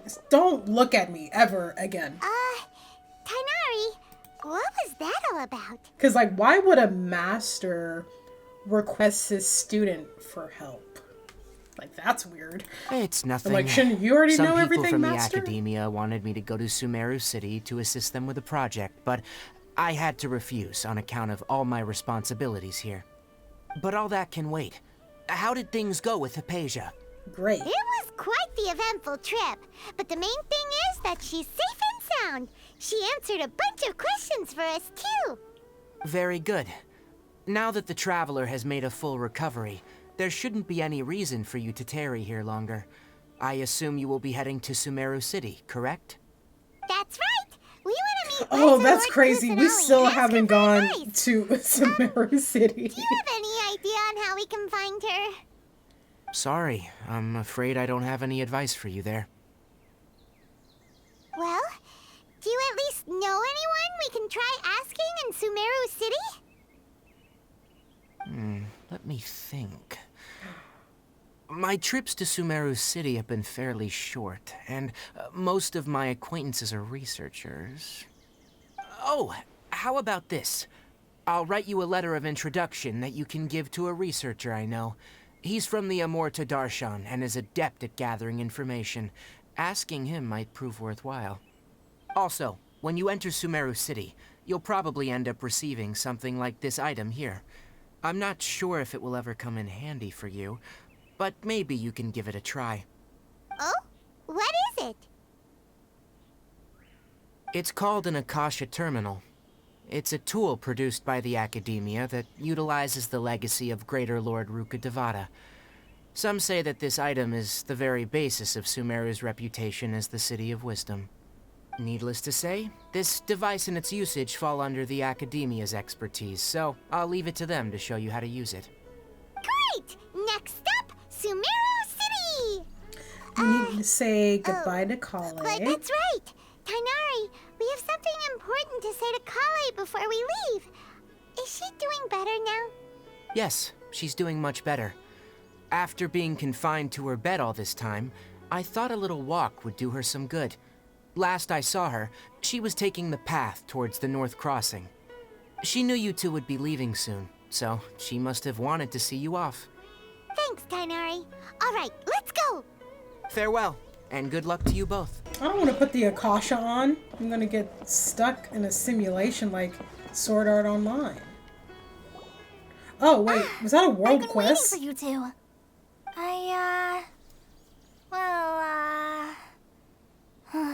Never mind. I guess I should just wish you two a safe and successful journey. Thanks for waiting here just to see us off, Kale. We're headed to Sumeru City. Please take care of yourself, Kale. Don't worry about me. I can take care of myself. My condition won't be getting in the way of my duties. I want to be a forest ranger after all. It's up to me and the others to protect the rainforest here. And, I'm sorry. I should have told you both about my condition when we first met. You don't need to tell I us. just wanted you two to treat me as a normal friend. Not some girl that needs your sympathy. Oh. But I guess now I understand that the most important thing is for friends to be genuine with one another. Okay, we aren't friends, To apologize. but We should be thanking you for trusting us enough to be your friends and sharing your past with us. We're probably still gonna worry about your condition, but that's because we're friends and we care about you. exactly. Thank you. That means a lot. Before you leave, I have something for you. Oh? What is it? It's my recipe for pita pockets. I told you that I'd give you a copy, remember? My handwriting is a little, messy, so please don't laugh. Yay! Thanks, Kale. Now we can eat those scrumptious little pitas whenever and wherever we like. I hope that whenever you eat them, you'll both remember your time here in Gandharvaville. Of course we will. Well then, I, trainee Forest Ranger Kale, bid you both farewell. Please visit Gandharvaville again. The Rangers will always be ready to assist you here. Thanks, bestie. Okay, did we finish Act... Guys, we haven't even finished Act 1 yet. Oh my god. How long is this? It's been almost 2 hours. I thought that was it. But there's still more. Guys, there's like 3 more chapters. I'm gonna take a break, which probably means that I won't start recording again until tomorrow. But guys, don't worry. I'm only gonna take a day to record this again. Oh, can I quickly show you guys like how many primos I have? 2,700 right here. So that's 17 wishes right here. 28 right here. And guys, I don't even know if anyone is still watching this video at this point. I kind of want to wish for Satali. I'm not gonna pull for her unless I know what banners are coming, because if Risley is after her and I spend my wishes on her, I would y'all will never see my face again. So I'm not gonna pull for her until I am 100% certain that Risley isn't coming like right after her, or even just like after her period. Like if there's like any mention of him, then I'm saving my wishes. But I really do want her. I really liked her in the event, but nah. All right, we are back in Sumeru. We're gonna go to Sumeru City. Bring it! Oh, I'll bring it, sister. Automatic, supersonic, hypnotic, funky, fresh, and Sumeru City! We finally made it! Let's go! Oh, did you see that? When those people entered the city, something on their heads lit up. One moment, please, you two. It appears this is your first time leaving Sumeru City. Let's go! Oh, yeah, that's right. But how did you know that? Because I know everything. Because there's currently no information on either of you in the Akasha. But no need to worry, that won't prevent you from entering the city. In fact, the Academia conveniently provides each traveler to Sumeru City with a device. Perhaps you two have heard of the Akasha before. It's our beloved Greater Lord Rukkhadevata's lasting legacy, a treasure trove of collected knowledge. After centuries of tireless research on the Akasha, the Academia created one of its most ingenious inventions, the Akasha Terminal. As long as you are within Sumeru's borders, you may use an Akasha terminal to connect directly to the Akasha and access any knowledge you need. I should mention that due to technical limitations, the operation of Akasha terminals will be much smoother and more effective in large cities such as Sumeru City and Port Ormos. Tainari was telling us about. It sounds pretty amazing. I don't like that. You two are quite fortunate. Until recently, it was standard practice to only issue Akasha terminals to outlanders who spent an extended amount of time in Sumeru. However, this policy was recently changed, and now all travelers are issued one upon arrival. Here are your Akasha terminals. Please Why handle was them it with changed, care. though? It kinda looks like a leaf. To activate it, simply hold it in your hand and say the following phrase to yourself. May the mighty God bless us with their voice of wisdom. Oh, says this little doodad lets you access knowledge. Maybe we can use it to find a way to meet Lesser Lord Kusanali. Let's give it a try. The guy is May like, the mighty actually, God that's not how bless it us works. With their voice of wisdom. May the mighty God bless us with a voice of wisdom.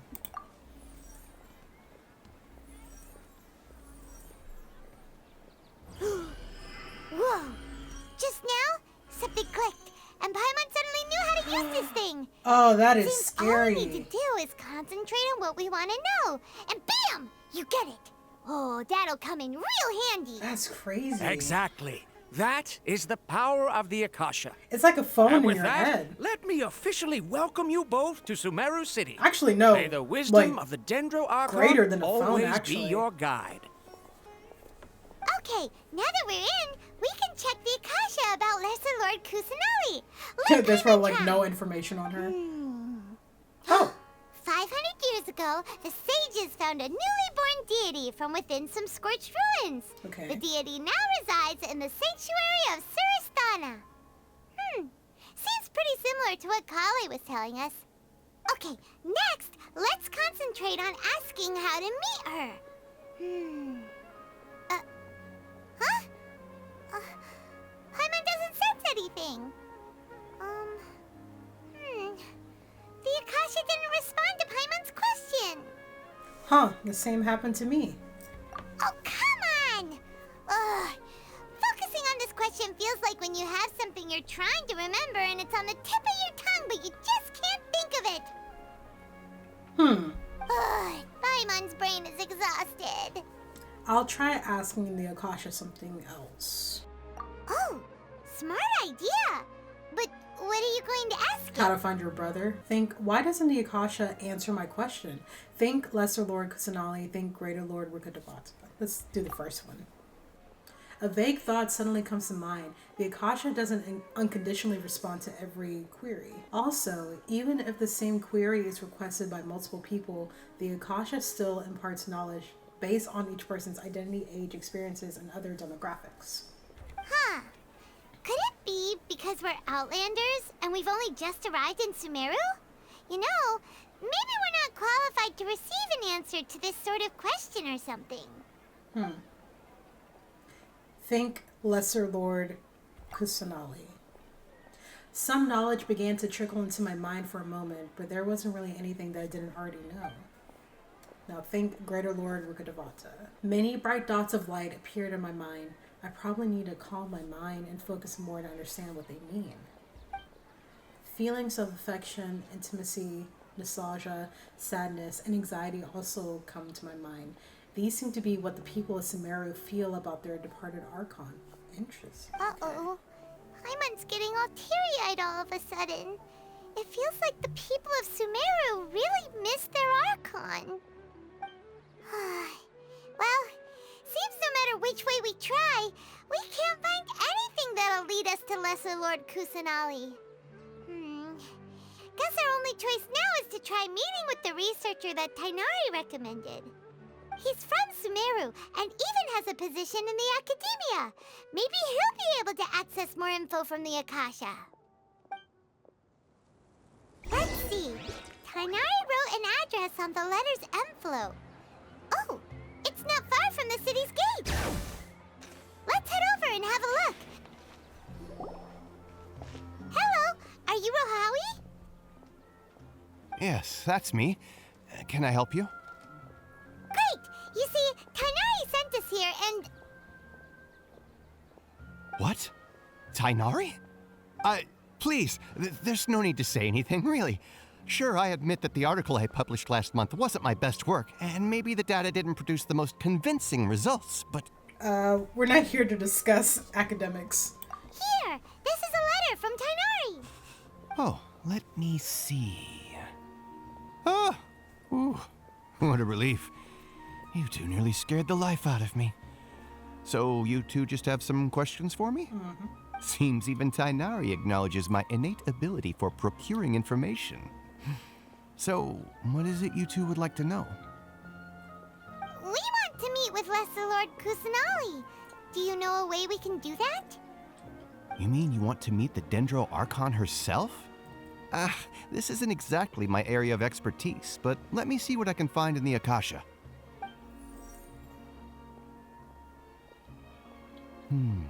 Sorry, the Akasha didn't respond to my query. What? You too? But what about your abilities for getting information and all that? Paimon was sure you'd be able to access more info than we did. Well, I mean, as like, I said, this isn't my area of expertise. I don't think, like, just anyone can just go and see the Archon. Archon. A need for me to know more about the Dendro Archon. Oh. All I know is that ever since Lesser Lord Kusanali returned to Sumeru, she's never left the Sanctuary of Sorasthana or made a public appearance. Wait, ever since she returned? So she left at some point? Huh. Didn't expect her to be such a mysterious figure. The Dendro Archon is somewhat of a recluse. Perhaps she just doesn't want to entertain visitors, which would explain the lack of information in the Akasha. Aw, but then what can we do? No need to worry just yet. I'm only hypothesizing here. You could certainly try asking around, and besides, you two should consider the bright side of things. Now, in this world, there will always be information you cannot obtain from the Akasha, and things you can never accomplish. Knowing when to yield is a form of wisdom. Take me, for example. It's a miracle if my brain cells can spit out one paper every 3 years. But Tainari? That guy can publish 3 papers in just a single year. Okay. Thanks for your advice. It's like, okay, that didn't help at all. Don't mention it. If you two ever want information about things like who's been promoted within the academia or relations between the 6 great sages, come find me. What? What? Who? Why would I want to know that? Hey, come on. This is a survival skill at the academia. Oh, Paimon's expectations were pretty low, but this is so low, it's like digging holes in the dirt. So what do we do now? Even if we want to talk to someone, we don't know anybody here. No, there's still one other person we know. Huh? Yeah, Like who's who? that? Oh, Catherine. Oh, you're right! Catherine! The Adventurers Guild has its own intel network. Let's hurry and find her. Let's go. Ad Astra Abyssas. Oh, sorry, Shimon. What's up, Catherine? Ad Astra Abyssask. Hello, Traveler and Paimon. Catherine, we need your help with something. Understood. The Adventurers Guild is always ready to serve you. With what do you require assistance? We want to meet with Lesser Lord Kusanali. Do you know a way we can do that? You two wish to meet with Sumeru's Archon. Understood. Please wait.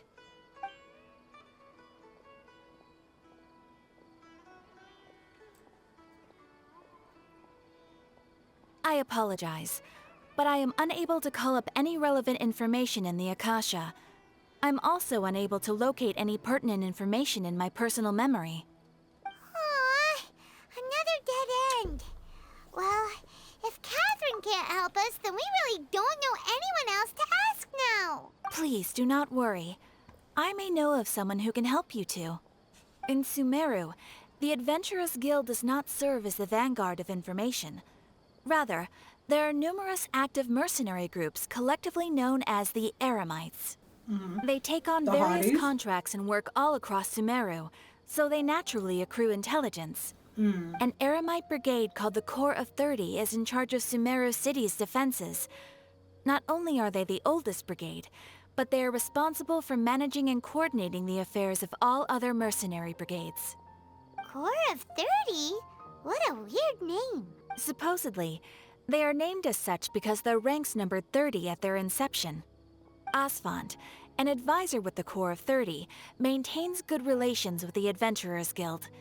Though he's already retired, he and his words carry great weight within mercenary circles. If you'd like to get in contact with him, you can find him at the Corps of 30's headquarters. All right, thanks. You're welcome. We look forward to your exploits in Sumeru. Exploits. Isn't exploits a bad thing? I see. So, Catherine's the one who sent you this way. Ha! It's true that the Eremites' network is vast, but even I can't help you meet the Dendro Archon. Dang. Wait, seriously? That's it? Afraid so. The Eremites aren't terribly religious, so we don't know much about divinities. As far as the Akasha goes, we can access even less than you. We originally came from the desert. The gods there died off long ago. Since those days, we've used our own two hands to carve out a living. We don't beg gods for their aid.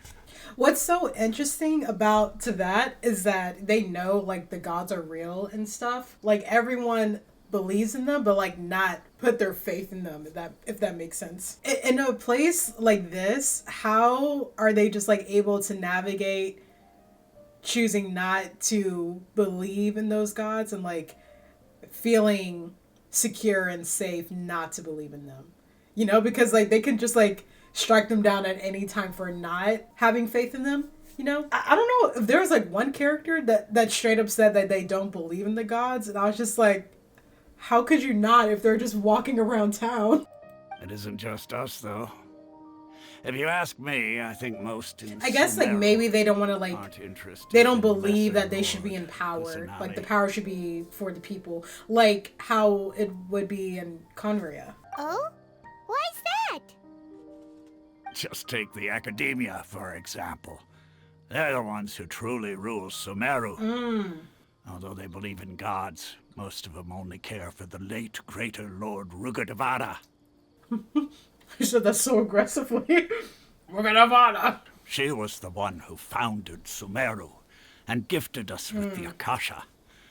Lesser Lord Kusanali just happened to inherit her legacy. So she hasn't like proved Because herself. of the Academia's influence, most citizens are more familiar with Greater Lord Rugadavada and hold her in greater esteem. Dang. Not to mention that Lesser Lord Kusanali never makes an appearance, and the Academia never announces anything about her.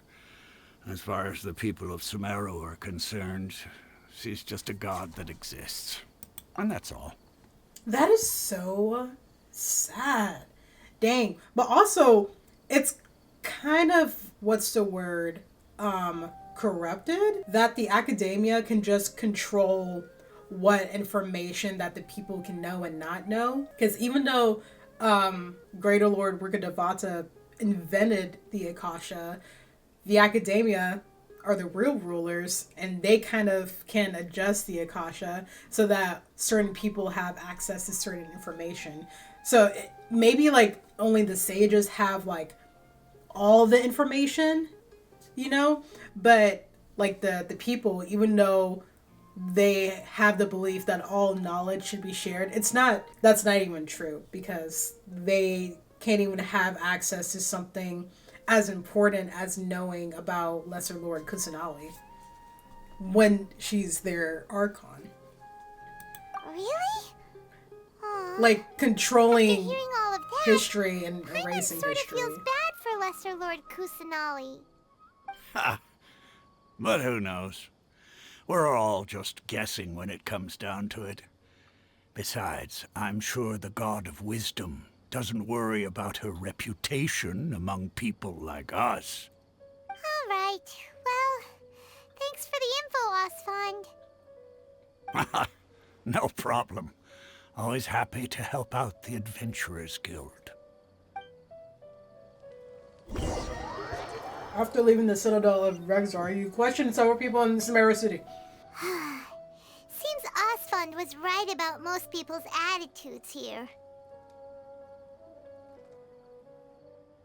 Not only are they not interested in the Dendro Archon, they even say stuff like, if the Akasha doesn't think I should know, then I don't need to know about it.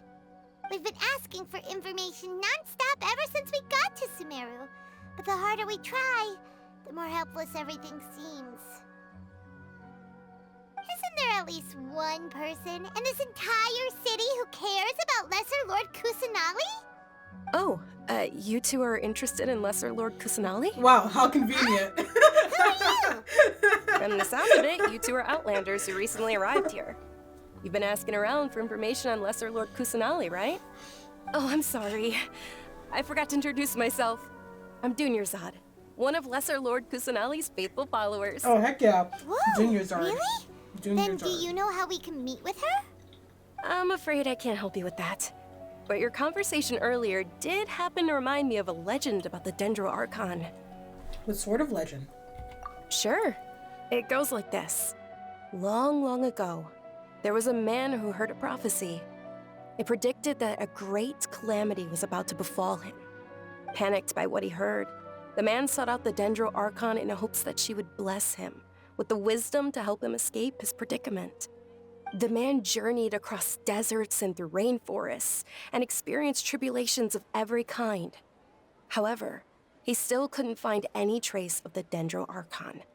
In despair, he thought, alas, the Archon has abandoned me. He then had no choice but to sorrowfully resign to his fate. Okay, and then what happened? And then, the calamity came. But to his own surprise, the man felt somehow emboldened by the trials of his journey. By relying on his own strength, he managed to overcome the adversity. At that moment, a bird perched upon his shoulder. This bird was, in fact, an avatar of the Dendro Archon. She said, "O Archon Seeker, do you now understand? She and her wisdom have long been found by you. Along your journey, we were in every flower and blade of grass, every ray of sparkling sun, and every breath of dancing wind. So long as you continue to think and ponder, we'll be wherever you go." That story was stupid. In a way, it seems like this story is also one of the Dendro Archon's avatars. Dunyarzad, since you worship Lesser Lord Kusanali, it's the Eremites. Can you tell us anything else about her? Of course. So did you two know that, I'm terribly sorry, but it seems something's come up now. Let's chat another day. Oh, okay. Hey, wait! What the heck just happened? I think it has something to do with those people over there. It looks like they're searching for someone. Dunyarzad was acting super nervous just now. You think they're looking for her? This stinks! We finally managed to find a lead about Lesser Lord Kusanali! We can't let them get in the way now. What we're gonna do, kill Let's see them? if we can get rid of them. Then we can catch up with Dunyarzad. In the middle of the Hey. town square? Have you two seen a brown-haired girl wearing a purple top and a long blue dress? We're looking for her. No, haven't seen her, actually. Did she have bandages wrapped around her wrists? Yes, that's her. Did you see which direction she went? Yeah, she went that way. Quick, after her!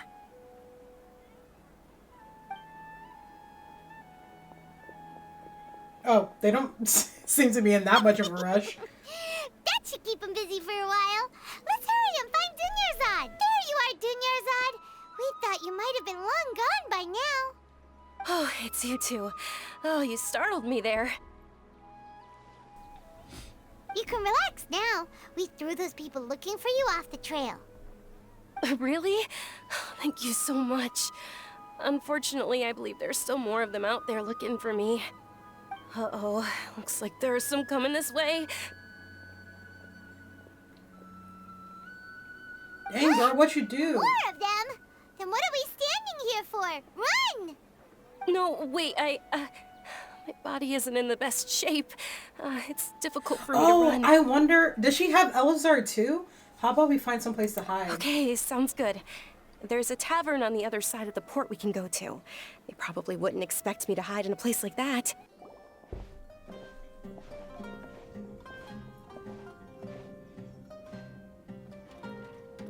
A nice spot. We made it. Oh, they shouldn't be able to find us now. Oh my god! Stand down, Dia. Oh, hey, Dea, bestie. My lady, who are these two? They're travelers that I met on the street just a moment ago. They happened to notice that you were all searching for me, so they helped me hide. I see. In that case, you two should scram. There's nothing here for you. Dang. Wait a sec! Who the heck are you? And why are you shooing us away? I'm Miss Dunyarzad's bodyguard, here to see that she returns home safe and sound. My lady, let's get going. You've been gone for so long that your parents are worrying themselves sick. And if I refuse to go with you?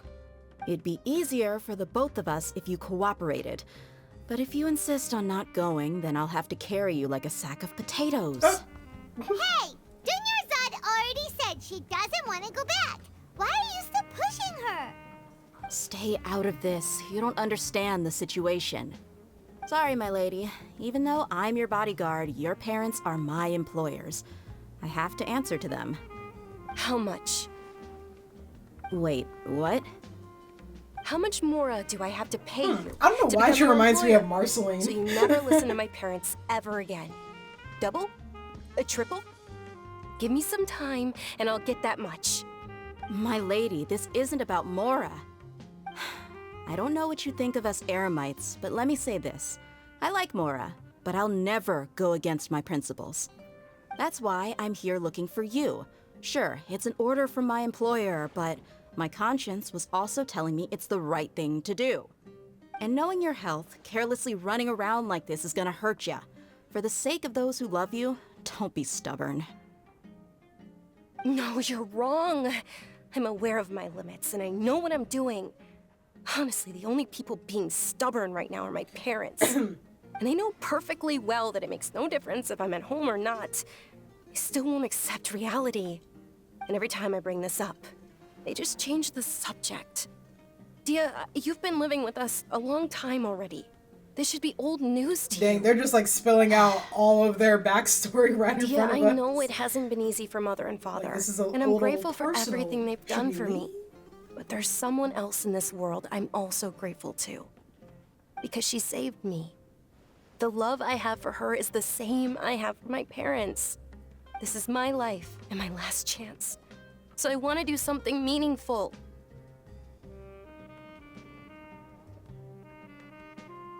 My lady, are you sure what you're doing now is meaningful? Yes, I'm sure. At least, it is to me. Fine, I won't ask you to return home anymore. But let me make something very clear. I'm only doing this because I respect your determination, not because I agree with you. Thank you, Dia. Sorry for being so rude just now. My nerves were acting up. And I even brought up your payment in such an offensive way. Don't worry about it, my lady. I did say that I like Mora. Besides, that's our Man, next why topic wasn't of Dea conversation. the Pyro Archon? Today's little excursion caused so such upsetting. a ruckus that every single bodyguard at the estate was deployed. You should at least make it look like your room and things are still in order when you leave. Also, you'll need someone to cover you for when you're out. But and yeah, about. when I envisioned the Pyro I'll Archon, let you like hire Dea me, my was lady. like This way, basically everyone wins. how As for the pay, like what let's I say wanted the model half to of look what your like, father pays except me. with, you know, We can settle the bill. when maybe you like return to the taller estate. and with Okay. like red, orange, amber eyes. Yay! Looks like they've reached Would an have been so understanding. nice. I mean, the current Pyro Archon, she looks okay. I just hate the zipper design. It's so stupid. Dinner's hard. Are you alright? I'm fine, really. I just feel a little tired now that things have calmed down. My lady, stop trying to look tough. We're already in a tavern, so let's rest up and grab some grub. I'm sorry for worrying you two. If you don't mind, I'd like for you to join us. Oh, sure. Sure! After you rest up, we want to hear more about Lesser Lord Kusanali. I love this music. It's very like jazzy. Ha! Well, if it isn't Dia. Haven't seen you in nearly half a year. Word on the street is that you're a bodyguard for the Homayani family now. Ha! Don't you find that kind of work boring? What? Nah, Bro, there's a get used member to it. of the How about a menu Homayami over family. here? We're sitting right there. You got it. Huh? Isn't this little Yeah, Miss Homayani yeah, herself? show some respect, We bro. don't get to serve personages like you very often. We'll be sure to prepare our very best. Thank you, sir, but there's no need. I don't have a lot of Mora on me, and I really ought to save as much as I can. But please bring these two the best food you have. They're my new friends, so I want to be a good host for them. Aw. No need to break the bank. We'll eat whatever you order. Don't worry, we'll pay for our own food. I mean, it doesn't matter Yeah, what we're we say. already super grateful for everything you told us about Lesser Lord Kusanali. Wait, what? What did she say? How about our charcoal-baked Agelena cakes? They're our signature snack, and they run cheap. Look, other customers over there are eating some now. Okay. They look kind of burnt and dry. Paimon will pass. Picky Paimon, now that's a first. Yeah, like she eats slimes. Like she has no reason to be picky. Don't be disrespectful to the culture. Come on! Paimon has personal preferences too, you know. Yeah, that's fair, but like, don't call it like disgusting. After ordering, we continue chatting with We Dunyarzad used a lot and of people when we Dea. first arrived, and almost nobody was interested in Lesser Lord Kusanali. So, what made you want to follow her? Well, remember when you asked me if I knew how to meet the Dendro Archon? Even though I don't know how, I think I've actually seen her before. Huh? Really? Yes, it was when I was a child. At the time, my illness had kept me bedridden for the better part of a year. I was stuck inside and couldn't make any friends, and my parents did their best to find treatments for me. But even then, the Akasha didn't have any helpful information. My younger self no longer had any hopes or dreams. One flare-up was so bad that I was in a semi-conscious state for several days. Dang. Then one night, I woke up alone in my room. I was terrified. My body was paralyzed. Even if I cried, there was no sound. Oh my gosh. At that moment, an ethereal voice spoke in my mind. Dunyarzad, don't be scared. You don't have to cry. Dunyarzad, don't be scared. You don't have to cry. Huh? Who are you? How do you know my name? How do I explain this? You might not be able to understand, but actually, I know everything about you. Really? Of course. I know that you're scared of thunder, that you hate taking medicine every morning, and that you love counting the petals on your mom's skirt. Wow, you really do know everything. Dunyarzad, is there anything you want? Can you take my illness away? What? Not really. I can't go anywhere or do anything.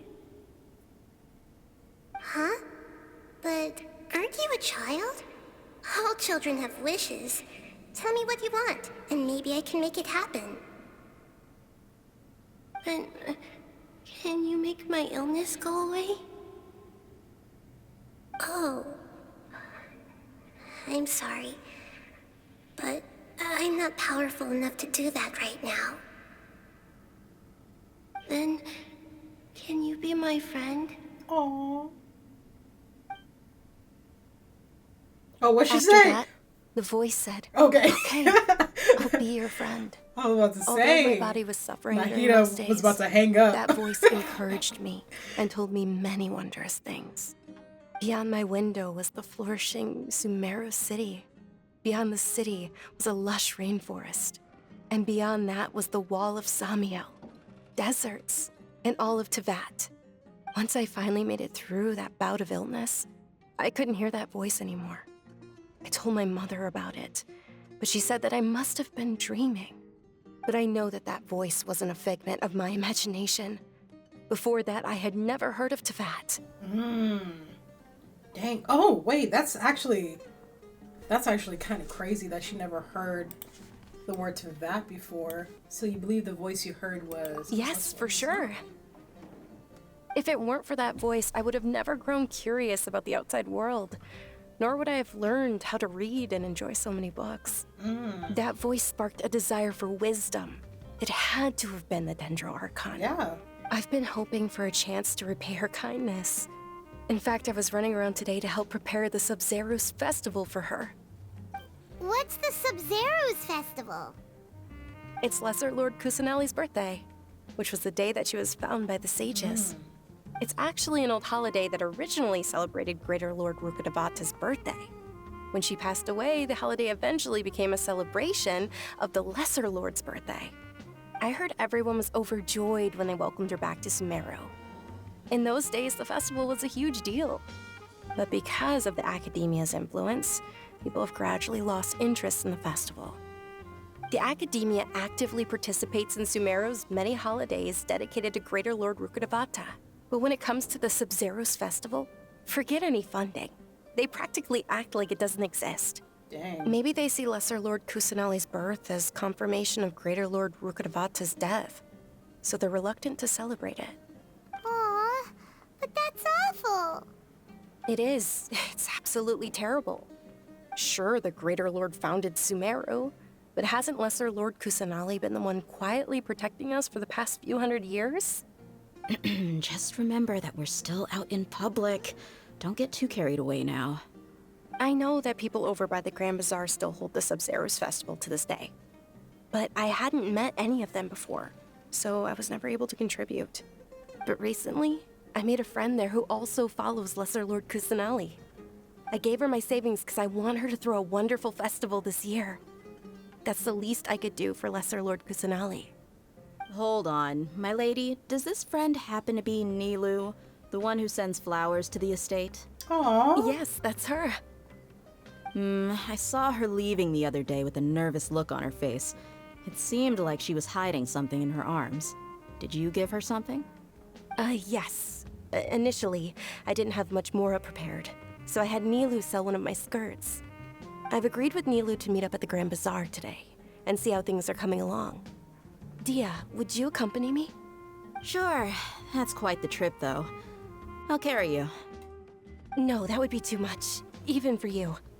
You might as well just accept the lift. If I let you walk, who knows how long it'll take us. And if anything happens to you, then I'd really never hear the end of it from your father. Can we also come along? But of course. Nilu will be thrilled to hear there are more people interested in Lesser Lord Kusanali. That's so nice of Dad to just like offer to carry her. And it seems like it's just like a normal thing that they do. I love that for them. Where is she? Where is my girl? There she goes. Sorry I'm late, Nilu. Oh, She's so pretty! It was taking you so long that I assumed you got trapped at home, but you made it in the end. Uh-oh. But if Dia's here, that means you got caught, She sounds right? so much like Toru Honda. But everything worked out. She's on our side now. Not completely. Oh, and who are these two? Oh, Like, meet tell the me that Traveler doesn't and sound like Paimon, Toru. My two newest friends. They're visitors who just arrived at Sumeru City and are looking for information on Lesser Lord Kusanali. So you're followers from another land? Yeah. That's wonderful. You two absolutely mustn't miss the Sub-Zero's festival. By the way, Dunyarzad, we've already started decorating the Grand Bazaar. It looks spectacular. Thanks to your generous contribution. You're very welcome. It's the only thing I could do. Do you still have enough Mora? Probably? But don't sweat it. We've already finished renovating the stage. Come on, I'll show you. What I'm kind of like thinking about is how is it that the academia, when the how do you pronounce it? The Sub-Zero's festival. How is it that the academia, they used to celebrate the Sub-Zero's Sub-Zoro's festival, and they did it to celebrate Greater Lord Rukkhadevata's birthday, but now it's for Lesser Lord Kusanali's birthday. Like, don't they see it as disrespectful to not participate in the festival anymore? Like, even though it was for Greater Lord Rukkhadevata, it is now for Lesser Lord Kusanali because she's the successor. Like, do they not see it as dishonorable against their late Archon to not participate in the festival anymore? Like, I know they said earlier that they kind of have some resentment towards Lesser Lord Kusanali because she's confirmation that Greater Lord Rukkhadevata is dead. But at the same time, shouldn't they still honor her legacy through Lesser Lord Kusanali? And who says that you can't celebrate both of their birthdays, you know? Like, make it make sense. Show respect to both Archons because they're equally as important to the city of Sumeru. Wow! This place is amazing! Not bad. Last time I was here, the stairs were full of holes. The stairs were nothing. A little while ago, we discovered that the tree above the stage had a huge chunk of bark ready to fall off. Mr. Zubair was worried sick. We reported it to the academia many times, but they never sent anyone to deal with it. We didn't want anything bad happening, so we were going to cancel all the stage performances. Dang, the academia don't care. Why didn't anyone come to handle it? Oh, probably because it was the theater asking. The academia looks down on performers like us. They probably think it would be best if the theater closed down completely. Oh my gosh, you know what this reminds me of? It reminds me how in school, especially in high school, that theater, the arts, basically anything to do with the arts, they get barely any funding. And the theater has to make everything from scratch. The art classes, they barely have any supplies, so like the teachers have to buy out of pocket. I mean, in general, teachers often have to buy out of pocket, which, like, thank you to all teachers that have a passion for teaching and actually care about their students and want to see them grow and be successful. I worked at a school once, not as like a real teacher, but like I like worked with kids before, and I only got like a fraction of what like full-time teachers have to deal with. So like I respect y'all. Like I don't know how y'all do it, and especially because like the pay is not even nearly enough. Like it's awful. But anyway, like there's little funding that actually goes to the arts. A lot of funding goes into sports. Like it goes into football, basketball, track. All of the budget goes towards that in schools rather than the arts. So that's like what this reminds me of, like, because there's like no respect for the arts because schools don't really take it seriously, even though it is one of like the main things students are really passionate about because it's a creative outlet for them. Not saying that sports is less important or more important than the arts. I think they're both equally important, but you can tell with schools which ones they favor. Because I know like when I was in school, they didn't really fund my art class. Like our art supplies sucked. But yeah, it seems like the academia is like doing the same thing. We can't let that happen though. Not only would everyone involved in the theater go hungry, but then we wouldn't be able to hold the Sub-Zero's festival anymore. Thank the Danger Archon for Dunyarzad. With the more she gave us, we hired someone to patch up the tree, and we also gave the stage a much-needed makeover. The stage is going to be even prettier when it's festival time. I can't wait for you to see it. And I can't wait to see you on the stage. You've been practicing so long already. It's almost time for your dream to become reality. It's our dream. I'll do my best for the two of us.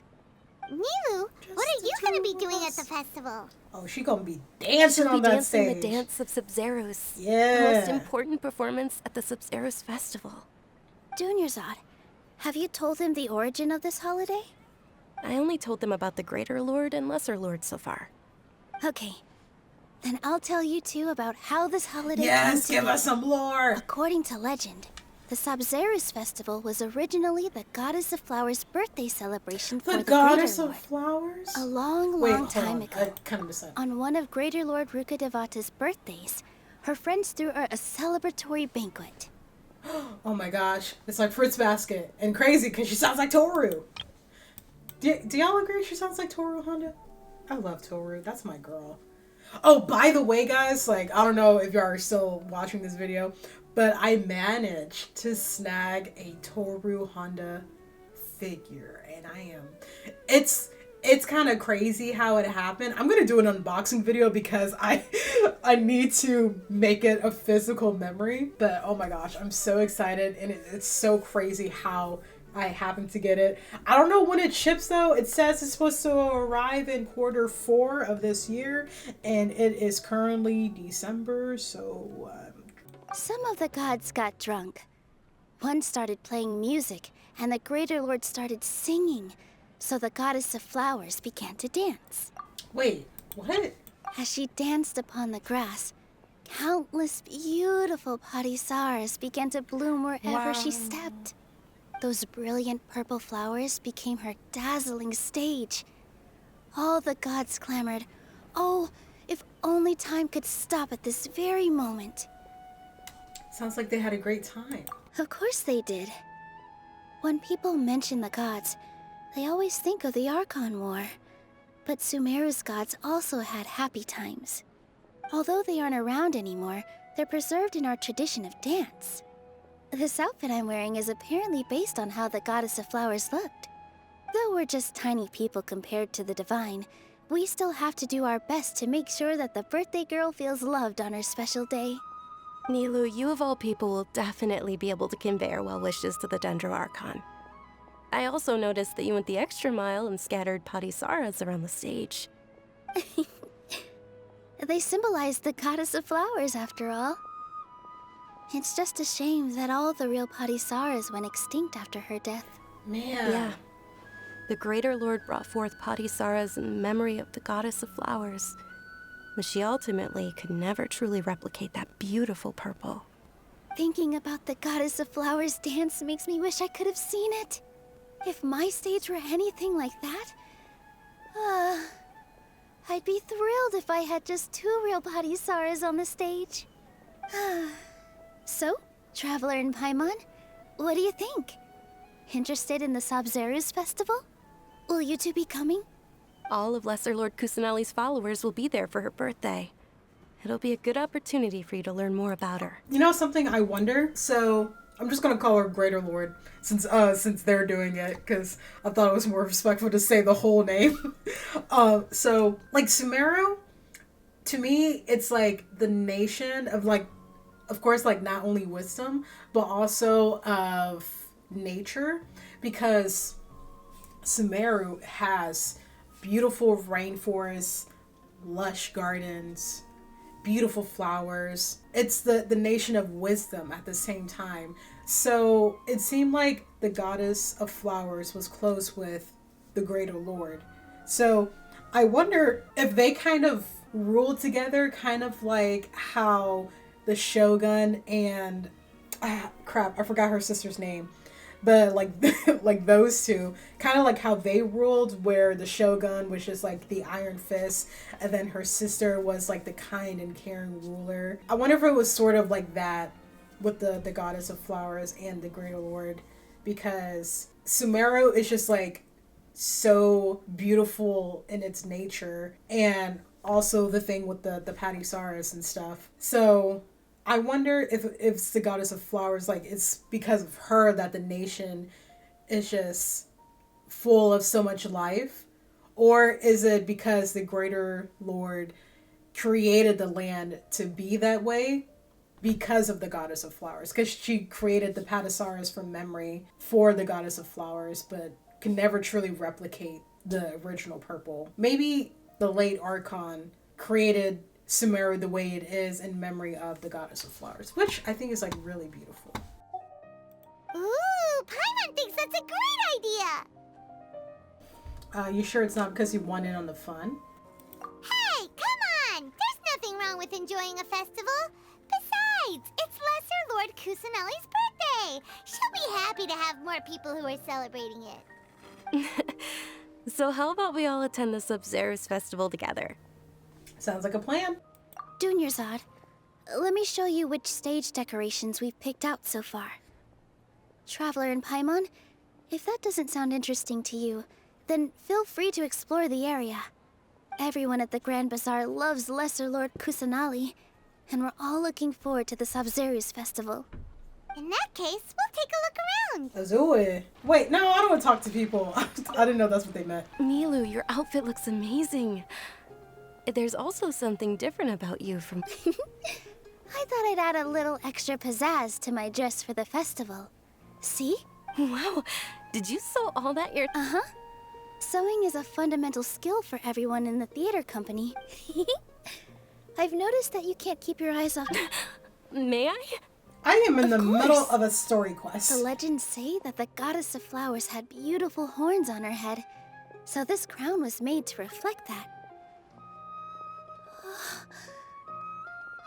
Dunyarzad, you look absolutely stunning with it on. It's like I'm looking at the goddess of flowers herself.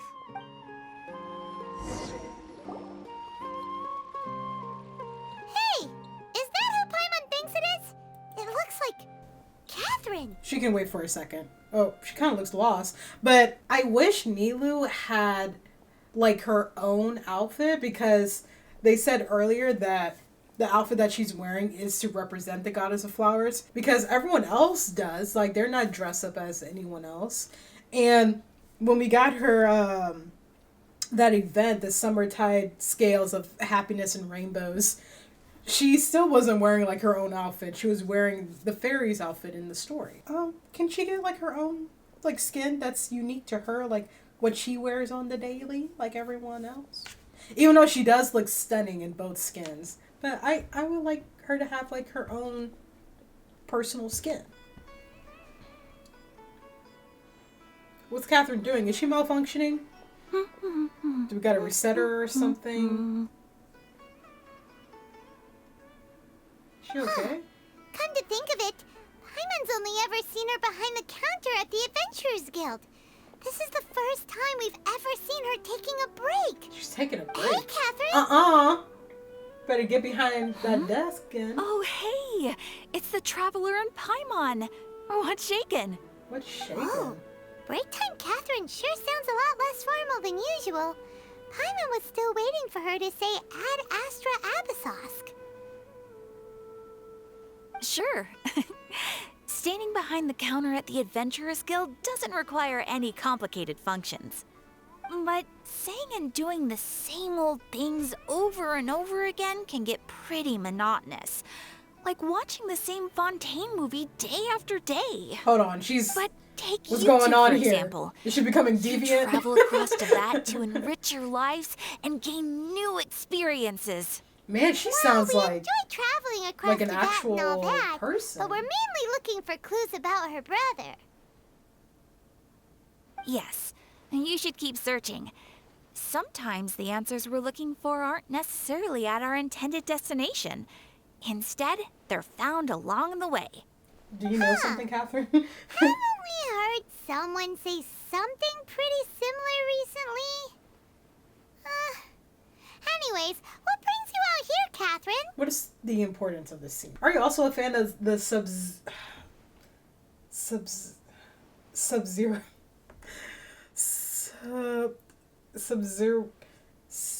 They said it so many times, but I just can't get it. Sub-Zeros? But it sounds like I'm saying Sub-Zero. This is not Mortal Kombat. That's cool. No, not particularly. I guess you could say that I'm loving the recent atmosphere here. If festivals bring happiness to everyone, then that's where their true value lies. Oh, it looks like it's about time for me to be heading back now. Yeah, get back to work. All right, we'll see you next time at the Adventurers Guild. Oh, by the way, thanks for connecting us with the Eremites. We've already made some great friends in Sumeru City thanks to you. I'm sure you two will get along well with the people here. You've already been blessed by the element of Dendro, after all. See you around.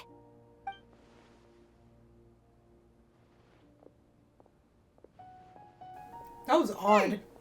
There's something really different about Catherine today. Hey, traveler. Paimon. Oh, Man, hey, Day is Dia. such a baddie. What's going on? I've got something to tell ya. My lady knows you're looking for ways to meet Lesser Lord Kusanali, and she's been trying to come up with a way to help you. Well, I have an idea that might help. Are you serious? We'd love that! It might not necessarily pan out, so don't get your hopes up too much. I'll need to take you two somewhere and ask someone some questions. What about Dunyazad? Also, what does this originate from? Because, like, didn't earlier we see an upside-down pyramid? My lady is feeling a little worn out at the moment. I mean, like, she is from the found desert, a place for her but, to rest. After I take my lady home, let's meet in Is it, front like, of the really Citadel important? of Regzar. Sounds like a plan. All right, Dea, what's the plan? Sorry, I'm late. It took some convincing for the master and mistress to believe that Miss Dunyazad was only sitting in the port for a while because she was in a bad mood. Anyway, I guess I should be thanking you. I haven't seen Miss Dunyazad that happy in a long time.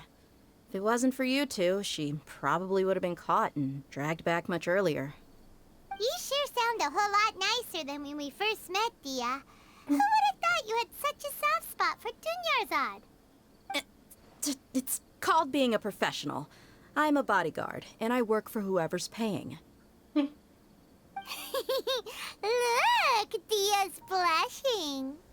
Yep, that's a blush if I've ever seen one. Listen, you two.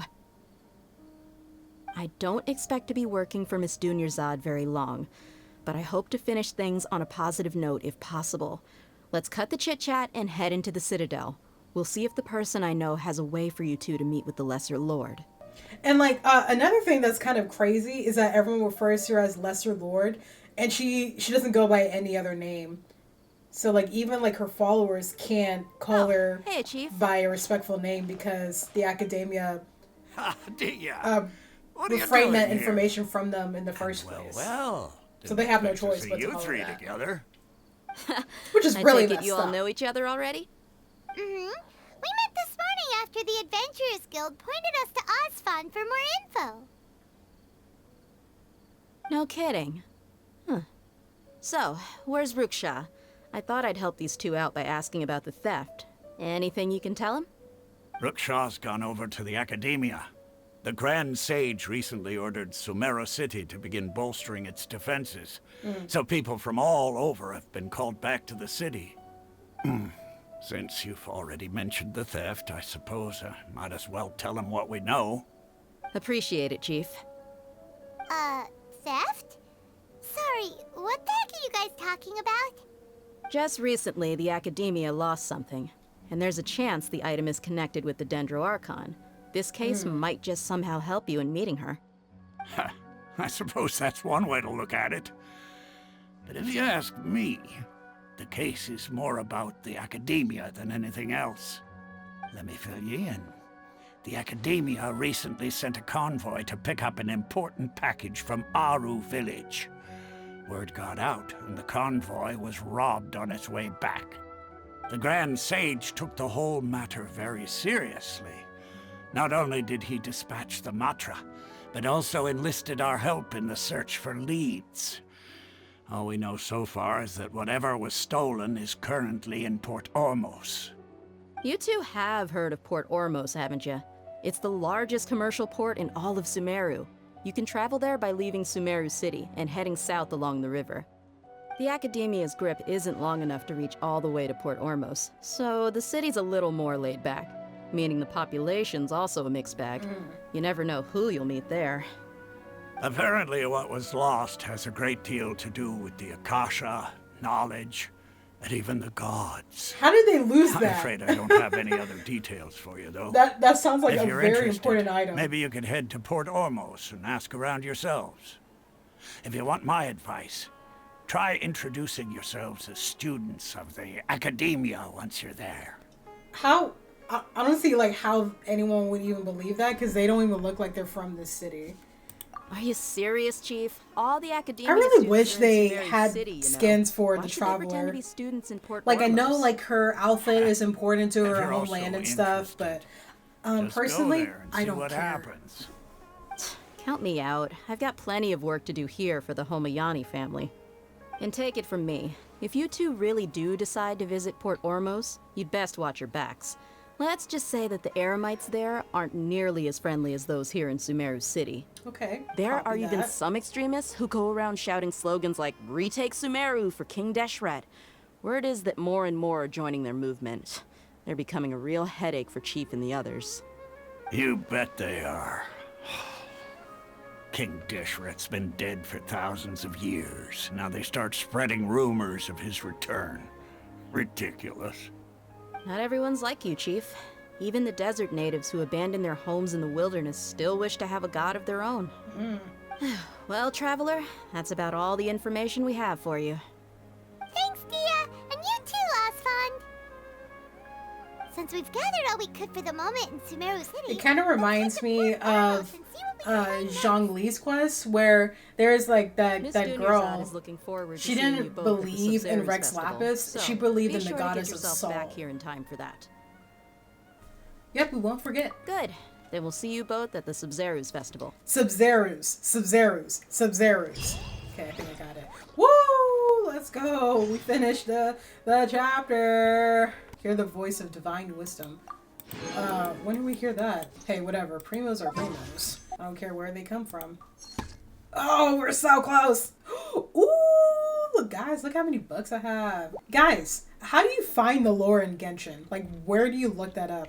Because, like, is it in the books that you collect? Like, these things? Because, like, people, they be saying stuff, and I'm like, where did you get that information from? Because what I play in the main story, like, I don't have access to, like, the deep lore. I just have, like, kind of the surface level stuff. Is it like the world quest that y'all get that lore? Because even then, like, when I played, what was that really long quest that took days to complete in Inazuma?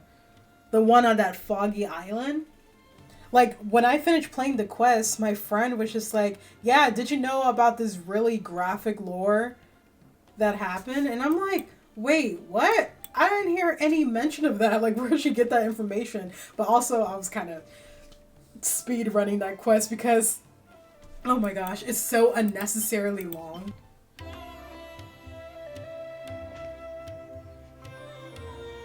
Come and have a good look yourself. Traditional spices of the highest quality, made with pride and experience. Girl! You've got a deal. I can't thank you enough for always looking after my business. What was... What did the director say to her on how her delivery should be? Why did that sound like so, like, seductive when she's working in a marketplace? Believe me, I'm not making this up.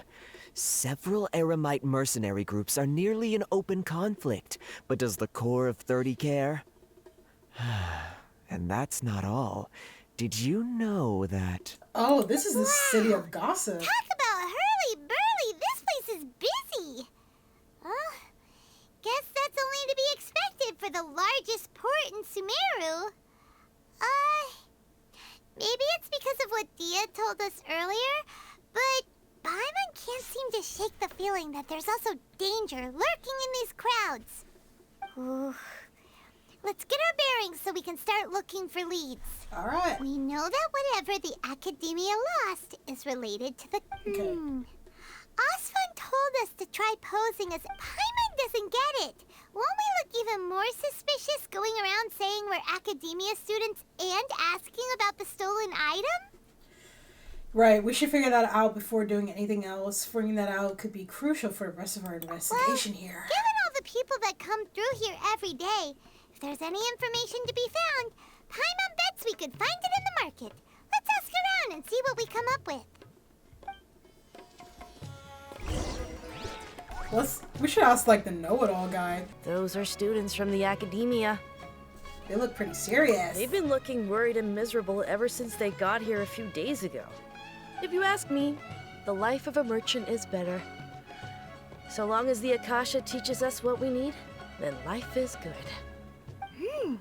Those students seem to be discussing something.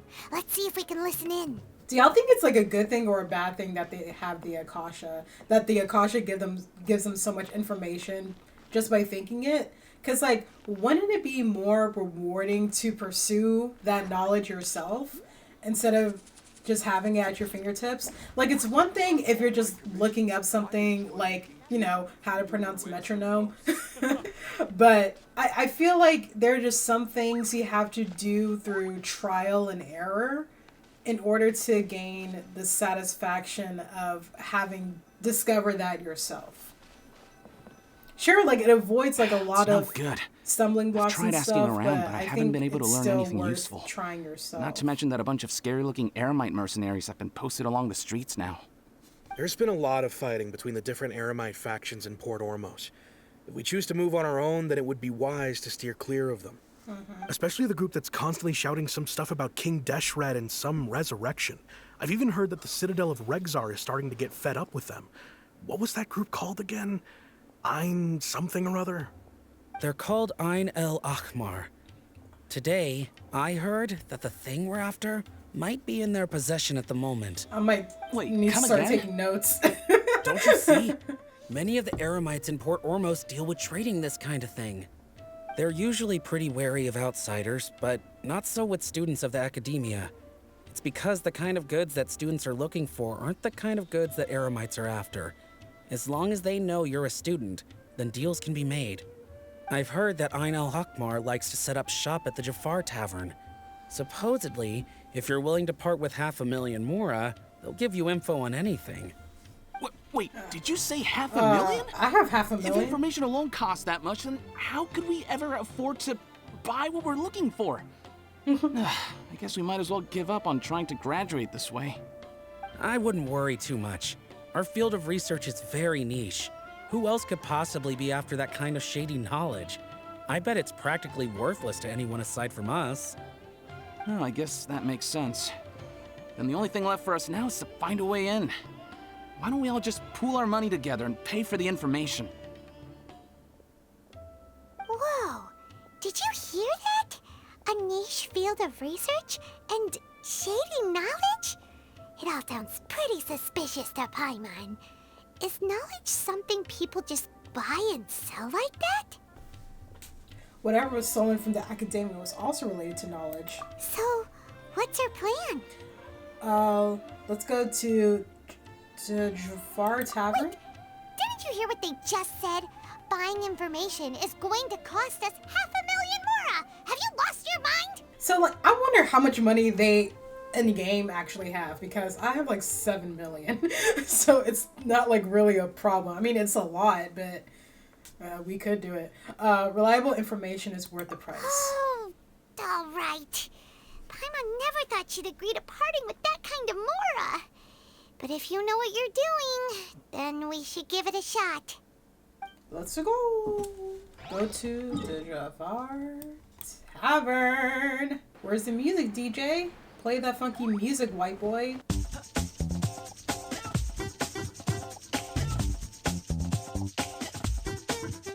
Oh, you've arrived.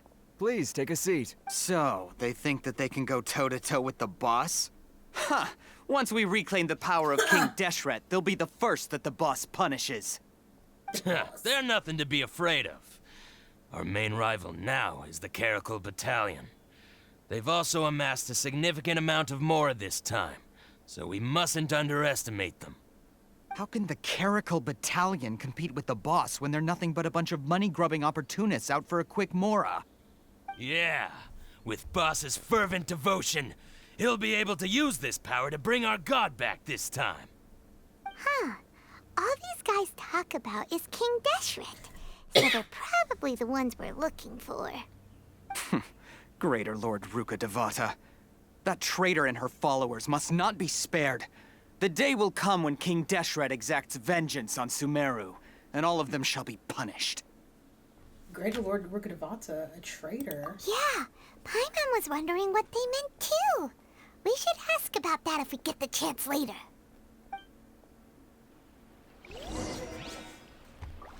Hey guys.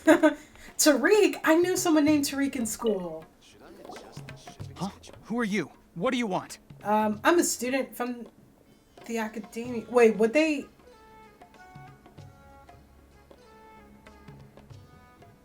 A student? What's a student from Sumeru City doing in Port Ormos? I'm looking for info about a certain something. Ah, well, if it's info you want, you've come to the right place. The question is, can you afford it? I don't want to actually hand him the money. Because, like, what if I do that and it actually takes it? Huh? What is this? Some kind of joke? Oh! Sorry. She must have grabbed the wrong amount. Hey, what do you think you're doing? Okay, I actually have to do it. Paimon can't stand to see so much more go. But there's no other choice right now. Here, this is the merchant's address. Whatever you're looking for, you'll find it there. Hmm? Well, what are you waiting for? I just have one more question. Oh, that's right! We heard you mention King Deshret just now.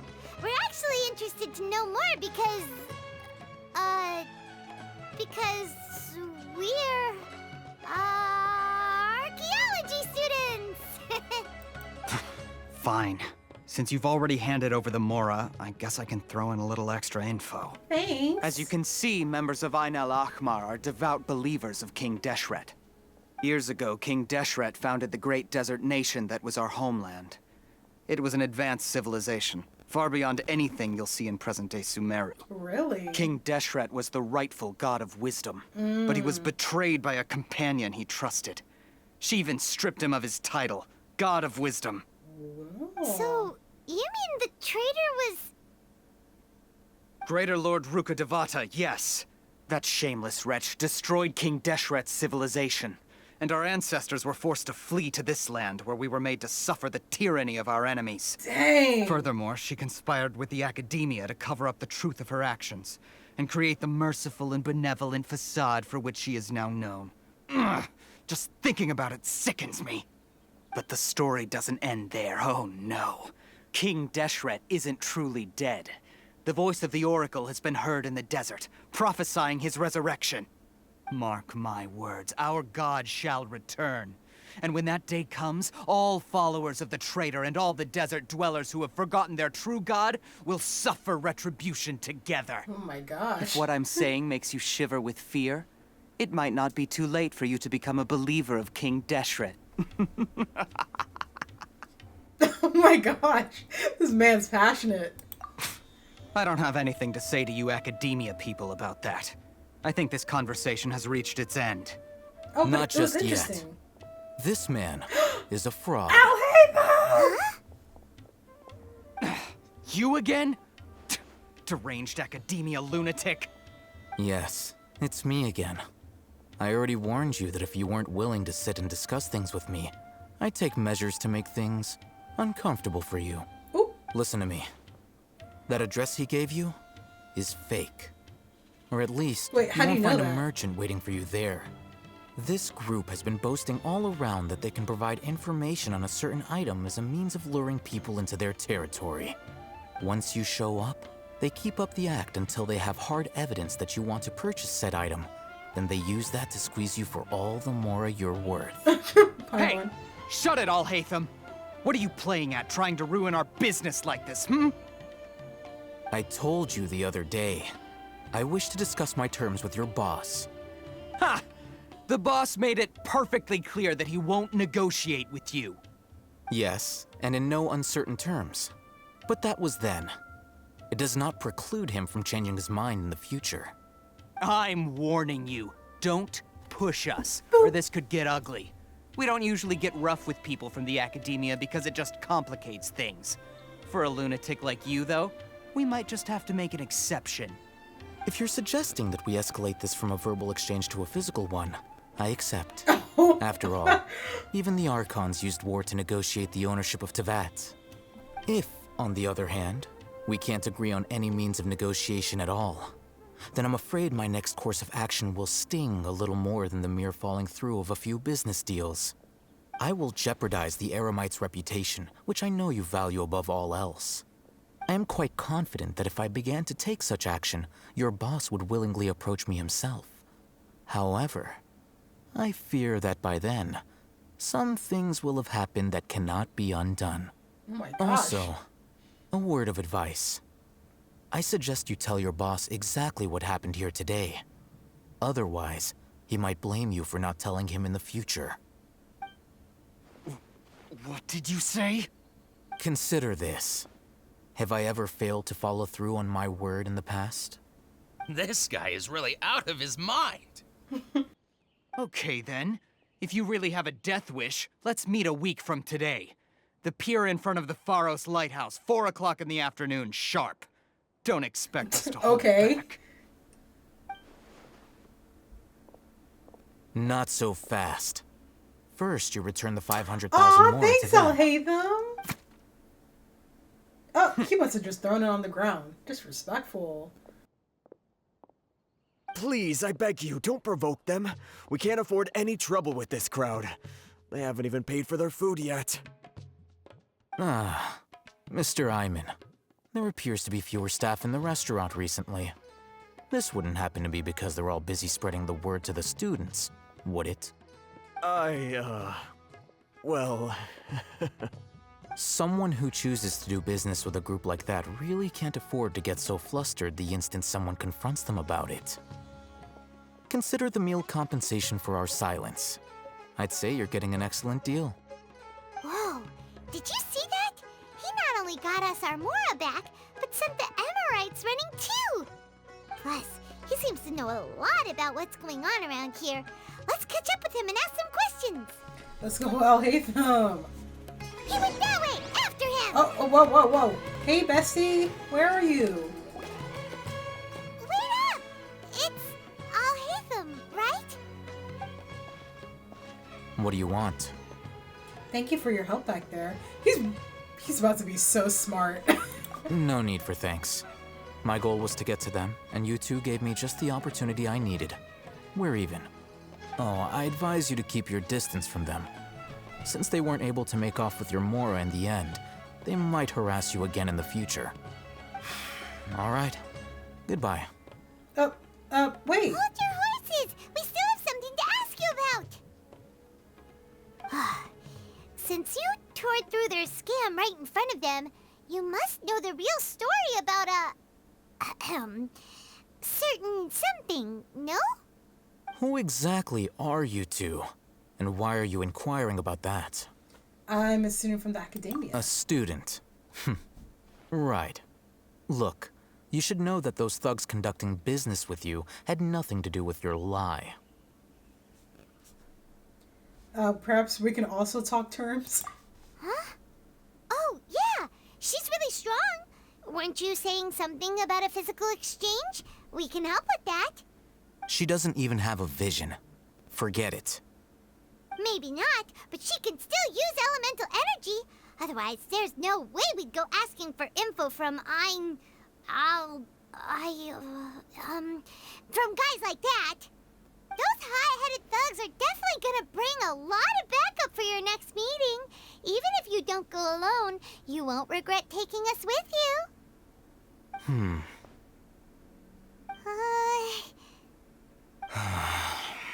All right. I accept. Got a pen and paper? If you're searching for someone who sells that kind of merchandise, I'll give you one of their addresses, and you can try your luck. We'll reconvene at the appointed time by the pier. It doesn't matter if you show up or not.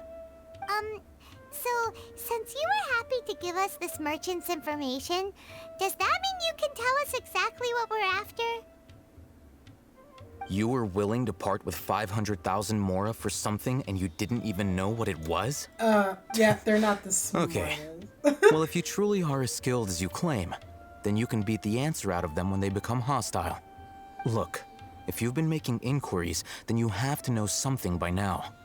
Tell me what you know so far, so I don't waste time repeating information. We know it's connected to the academia somehow, and that not only do the Eremites deal in it, but some students want to get a hold of it too. What else? It seems like some kind of knowledge. You know almost everything there is to know, but you're unable to compile this information because you've never seen the object before. This is what you've been looking for. Wait, he just has it? Paimon can't tell what it is. It looks like some kind of ornament. This is a knowledge capsule. To put it simply, it's a vessel that can store a fixed quantity of canned knowledge. It's like a miniature Akasha. Okay. Anyone who links it to their personal Akasha terminal instantly becomes privy to its contents. Anyone? Correct. Anyone. Unlike the Akasha, which heavily regulates who can access what information, knowledge capsules confer their contents without any requisites. That's amazing. It's essentially a convenient and harmless vestibule for knowledge. Unfortunately, it's illegal in Sumeru to privately possess or trade them. They were created as a means for scholars to transfer knowledge gained from Irminsul into the Akasha, and are intended to be destroyed immediately after use. But despite strict regulations, some of these knowledge capsules will always escape destruction. After all, there will always be those in this world who are dissatisfied with life as designed for them by the Akasha and wish to change their fate. Over the past century, a wide variety of canned knowledge has been leaked from the academia. Now, in Port Ormos, the valuable ones are a means to Mora for the Eremites. Meanwhile, those which the Eremites deem to be useless to them occasionally prove useful to the common citizens and hapless academia students. Well, I think that about sums it up. I heard that the academia lost something recently. Oh, so that's your true objective. I want to learn more about it. With our current arrangement, I don't believe I can offer an answer. What do I have to do? You're still resolved. Fine. Let's talk somewhere with fewer people. Like, you know, whenever I'm recording and there's like a cutscene, I'm just staring.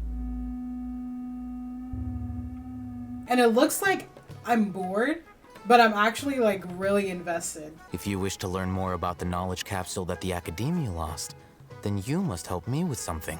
What is it? I need you to find someone named Dory, a No! traveling merchant. I think she blacklisted me. I met with her informant, but it soon became clear that they had no intention of letting me get any further.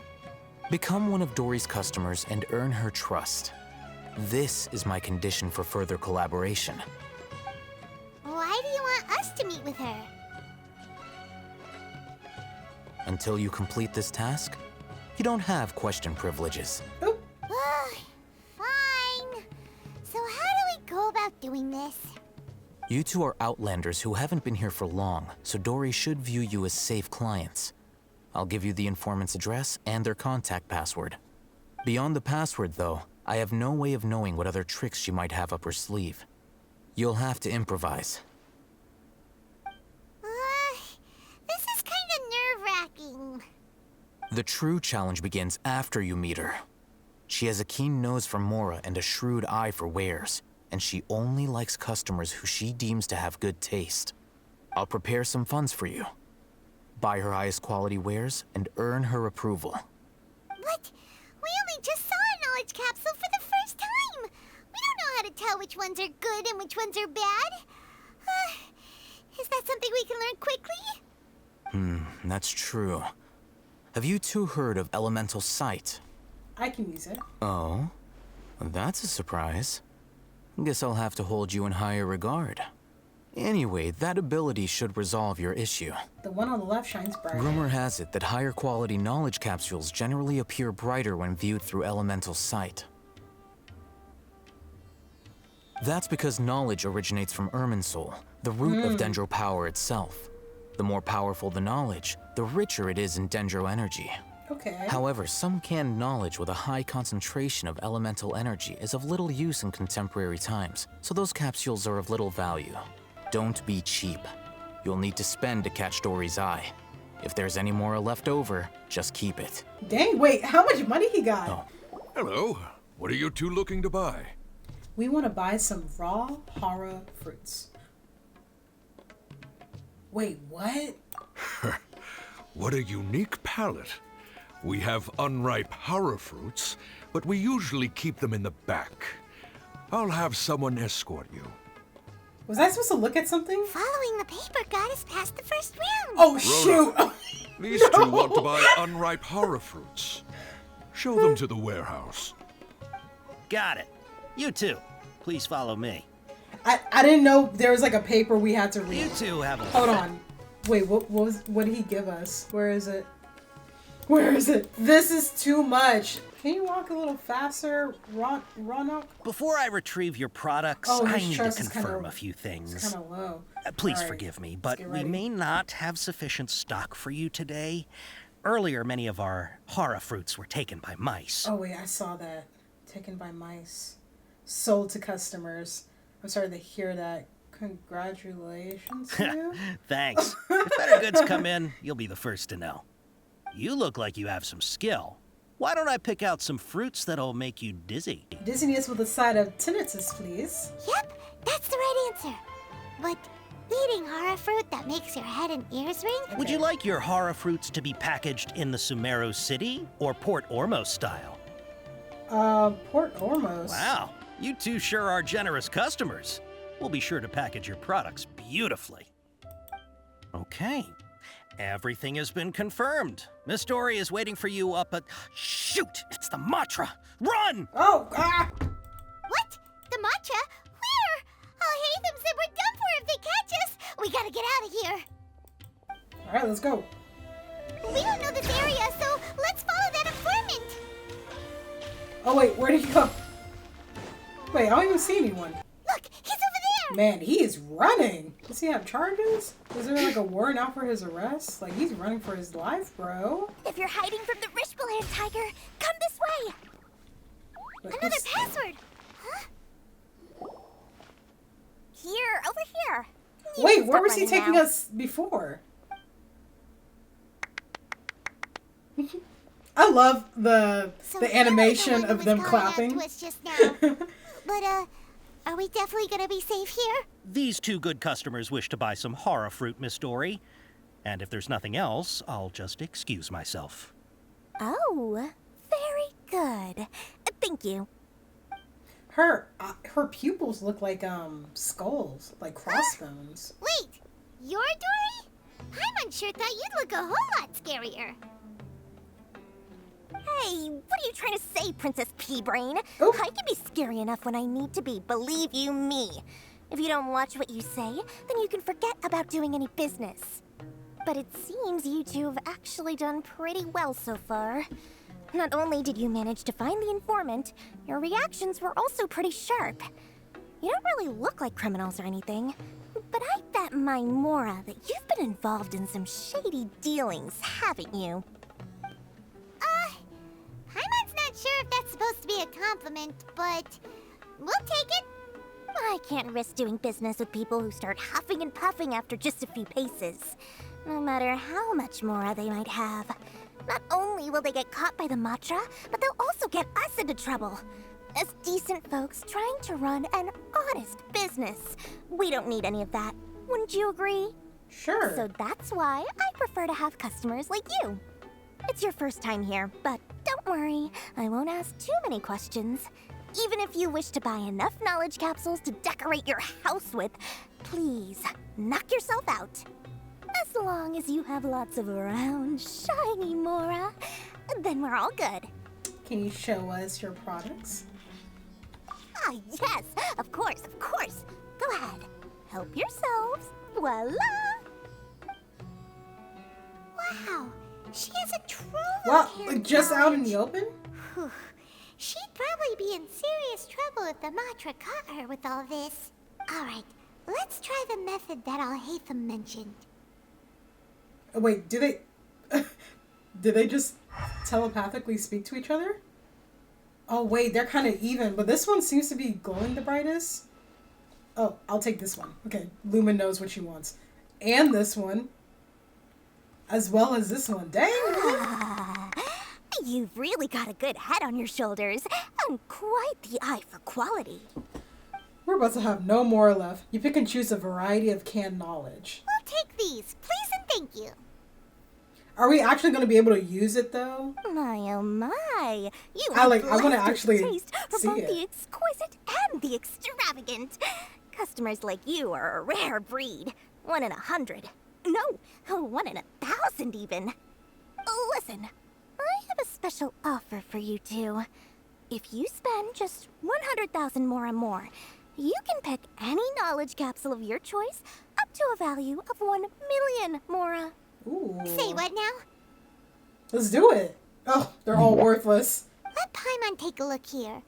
An introduction to traditional Sumeru brewing techniques. Oh, that seems fun. The art of growing spices. That too. An overview of ancient runes. Yeah, that too. Oh, how about this one? Sword fighting techniques 8.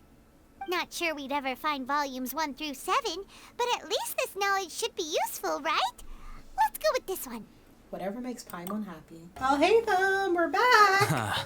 You two made it. Yeah. And from the looks on your faces, you were successful. Whoa, there's so many people from the academia here. Why would you pick this place as our meetup spot? Well, Wikela Funduk is under the Academia's control, so naturally the Academia has people working here. I came to Port Ormos under the pretense of conducting official business. You're a pretty daring guy. Relax. No one here is interested in anything we say, and the Matcher won't come here. Okay now, tell me how your encounter with Dory went. Okay, we did what you asked. So, can you tell us about the knowledge capsule that the Academia lost now? Before that, I have to ask, why are you two so intent on tracking it down? You don't have to answer, of course. We want to meet with the Dendro Archon. Yeah, she just wants to meet the God of Wisdom and ask her about something important. We've been in Sumeru for a while now, but we still haven't found a way. When we heard that the Academia had lost something that might be related to the gods, we came here in case it turned out to be our lucky break. In that case, you're on the right track. A short while ago, the Academia lost a knowledge capsule in the desert. It's supposedly a divine knowledge capsule. Use it, and you'll gain the wisdom of the gods. Wow, there's really such a thing as that? But hey, how? If we find it, do you Well, I think guess we 'cause can it's learn how to connected to meet the Urban Dendro Soul. Archon? Ooh, or even how to find your brother? I highly doubt it has any mystical properties, but it does indeed exist. And it's right here, in Port Ormos. So, where exactly? That's what we need to find out next. Your goal is to find it too? I won't deny that. I am investigating because I'm curious as to what the divine knowledge capsule truly is. As you know, the Eremites in Port Ormos also have their eyes on it. It is an extremely precious item. The knowledge contained within may bring great power or wealth to whoever has it in their possession. Several brigades have been vying for ownership of it as of late, but there is still no victor. My personal finances and connections cannot compete with those of the Eremites. After attempting various methods, I finally managed to reach a tentative agreement with several brigades. I agreed to forego ownership of the divine knowledge capsule in exchange for the opportunity to study it. After all, there's no harm in understanding what it is. However, there are those who are less amenable to negotiation, such as those from Ain al-Ahmar.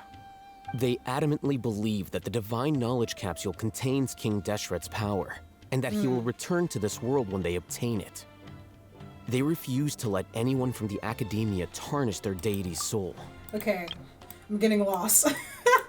It's a lot of information. Like, look at all this text. So basically, Al-Haytham, he wants to find the divine knowledge capsule too, just to study it, but like not to have it in his possession. But the Eremites, they want to keep it for themselves because they believe that the capsule contains King Deshret's power and will resurrect him once they obtain it. So they don't want the Academia touching it. So you kept hounding them because they refused to cooperate with you? Yes. Ain al-Ahmar isn't exactly wealthy, but its members are determined to get that capsule by any means necessary. To that end, they've resorted to many methods more foul than fair in order to amass sufficient funds. So, I've been sabotaging their business to force them into negotiating with me. Okay. The Divine Knowledge Capsule should be up for a secret auction within the next few days. Each brigade will place their own bid, and the prize will be covertly given to the winner. To ensure the capsule's security and to evade the Matra's notice, the winning brigade will not publicly disclose their victory. Unless I know whose hands the Divine Knowledge Capsule ends up in, my agreements with them will fall through. Dory is the most reliable source of information, but that avenue was previously closed to me. With you on board now, the situation is different. Like, why did Dory close access? You wanted us to befriend What did Dory Alhaitham do? so you could find out where the Divine Knowledge Capsule is. Yes, you can say that. But this arrangement harms none of us. The day after tomorrow, go back to Dory and try to purchase information on the Divine Knowledge Capsule's whereabouts. If she has no information, wait 2 days and approach her again. If I get the opportunity to study the Divine Knowledge Capsule, I will relay my findings to you. Will that suffice as compensation? Thank you. Okay, then we'll meet up in 2 days. Here, over here! Oh, welcome back, my loyal patrons. What can I do for you this time? You name it. Canned knowledge, supplies, or anything else you need. I'll find a way to get it. Where there's a waterfall of Mora, there's a way. Can you really get us anything we want? Anything at all? Aha! So it appears that canned knowledge alone is no longer sufficient for your opulent appetite. Then please oblige me. Tell me what you have in mind. I'd like to buy info on the whereabouts of the Divine Knowledge Capsule. Oh! I knew customers with pockets as deep as yours would undoubtedly crave something more profound than ordinary canned knowledge. But you know, that kind of information isn't going to be cheap. After all, I had to work really hard to weasel my way into the auction site. Not to mention that if anyone found out that I was the leaker, I would be in big trouble. But how can we be sure your information is accurate? Paimon's curious how you just happen to have this kind of info the moment we need it. Because to me, anything of value is what I consider to be my supply. Therefore, I must always be aware of what's hot on the market in order to secure more sales. As for the information's authenticity, well, you've no need to worry about that. I used a camera to take a picture of the transaction. That way, no one can dispute it. Okay, name your price. It's always a pleasure doing business with such sterling patrons. Now that you've paid in full... Wait, how much was it? The Divine Knowledge Capsule was purchased yesterday by a certain Oh, dang, it already happened. The leader of Ain el Ahmar. Ain el Ahmar? You mean the Aramites who worshipped King Deshret? Ah, so you're already familiar with them. The group has done everything in their power to obtain the Divine Knowledge Capsule. After all, they believe it contains the power of King Deshret. That Divine Knowledge Capsule is unlike any other canned knowledge I've seen before. It was glowing bright red. Oh. The capsule is clearly visible in the picture I took. You can look for yourself. Thanks for the info, Dory. Please, it's my pleasure. It's all thanks to discerning customers such as yourselves that my efforts yesterday were not in vain. Please, don't hesitate to contact me if you ever need anything else in the future. Mora for Dory opens doors. Well, It was glowing red instead of green. Capsule is. It turns out. It Oh is yeah, in I want to the see the picture. Show us the picture. What?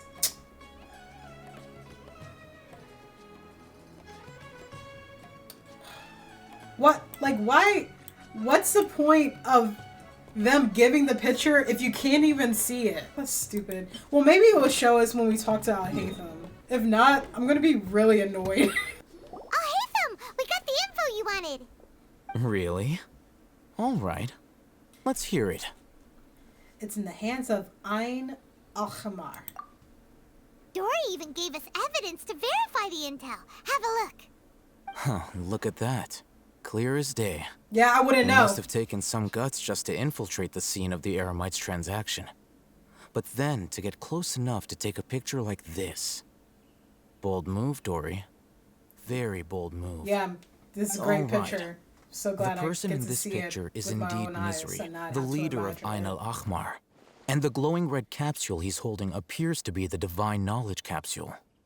In which case, if we play our cards right, when we confront them next week, we should be able to force them to show their hand.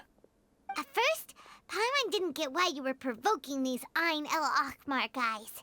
But now, it sort of makes sense. Everything's playing right into your hands. After we defeat them, we can finally have a serious talk with their boss and get them to lend us the Divine Knowledge Capsule. Thank you for your time and efforts. Take a few days off while I make some preparations. Let's meet up again on the afternoon of the arranged Okay, date. we'll be there. See you then. I'll hate them. I knew you were crazy, but I didn't know you were crazy enough to actually show up.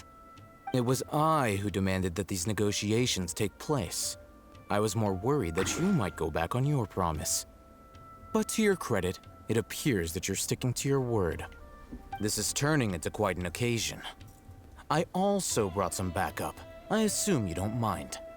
Backup? Aren't you the brat from the restaurant the other day? You've come to support this lunatic because he helped you out?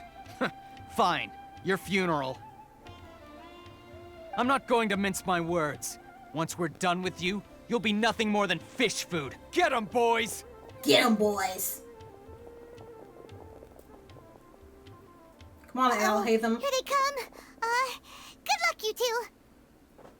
Thanks, Paimon. Thanks, Paimon. Oh, let's go, cutscene! Man, we worked hard for this one. Academia scum! Al Hatham, show us what you got. Show us what you got. Boss, finally! Did you use it? Is he an ogre? Great! Now we can...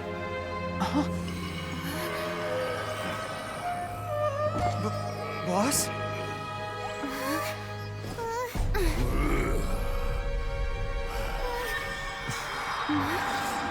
Oh, he has the divine knowledge. It's too much. It's too much for him. Oh my god. See, that's what I'm saying. Knowledge. Too much knowledge is scary. What's wrong? Oh my god. Oh, he's so alive. We have to cut his Akasha connection. Now. Let's go out, Hatham. Come on, team. Yeah. Yes! Dang, even with all that knowledge, he's still gonna take Al Hatham. Al Hatham's just built different, bro. Target acquired. Arrest him.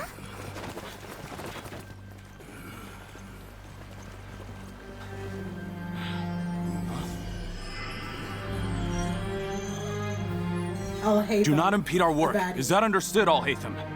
Of course. I was only trying to help. Take him away. Period! Let's go, Al Hatham!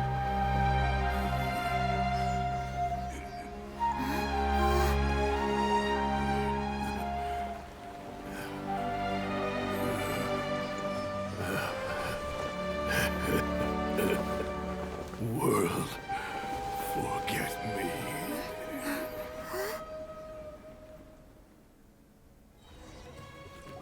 That's what Lumen heard What in Tibet just happened? when she saw Ermin's soul. Lost his mind. It looks like he used the Divine Knowledge Capsule. You mean the Divine The lighting. Knowledge Capsule did that to him? Speaking of which, Hypatia did mention. Oh, yeah. You mean how some researchers go insane after getting knowledge from Ermin's soul? Yeah. I've heard of numerous incidents of researchers in Satyavada life going insane. The state that man is now in suggests that this is a similar situation. This Divine Knowledge Capsule does appear to be linked to the gods, but beyond that, it doesn't seem anything like the rumors suggest. Possessing it doesn't grant you divine wisdom or power. Did you hear what he said? World, forget me. What could that possibly mean? That's exactly what I heard before at Irminsul. That's exactly what I said. If the mantra took him away, then that means the Academia got the Divine Knowledge Capsule back too. What a shame. We were so close. Still, Paimon didn't expect the Divine Knowledge Capsule would be so dangerous. Imagine if we tried to open it. Oh, who knows what would have happened to us? As things stand, there is no reason for me to remain in Port Ormos. I believe our collaboration has also reached its end.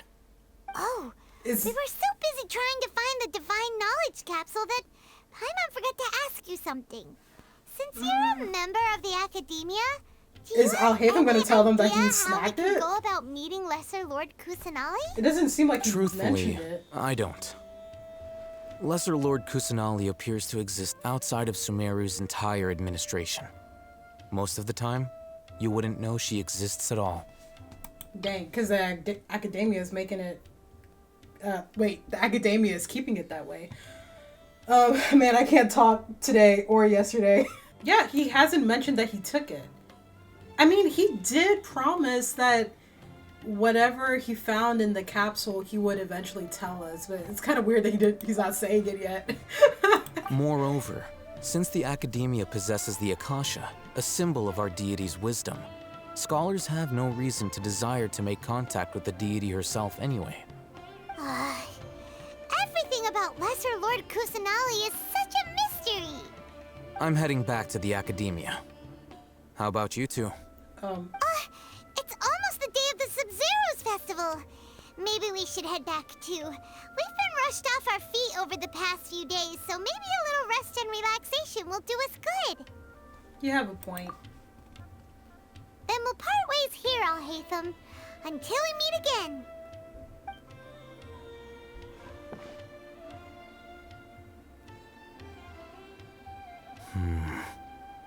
Now, You just got it out. do I deal with this thing first? Or should I produce the report that the higher-ups require?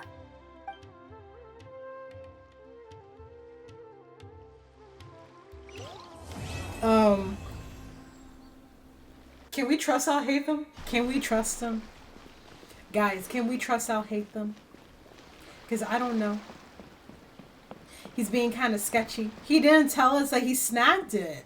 When we made a deal that he would tell us like what's inside the capsule. I guess he doesn't like have to tell us that he took it as long as he, you know, completes his end of the deal. But what is he gonna do with the capsule? Is he gonna try to get that forbidden knowledge? Look at that. Oh, we earned that one, guys. Yes. Yes. Oh yeah. Actually, no, I'm not gonna do it. I'm not gonna wish. I'm not gonna wish. We can't. Guys, stop. We can't. Stop. Guys, I'm on 40 pity. I can't wish right now. It's too risky.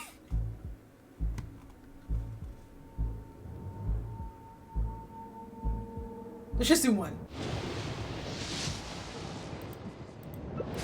Alright, that's enough. That's all we're doing. Just that one.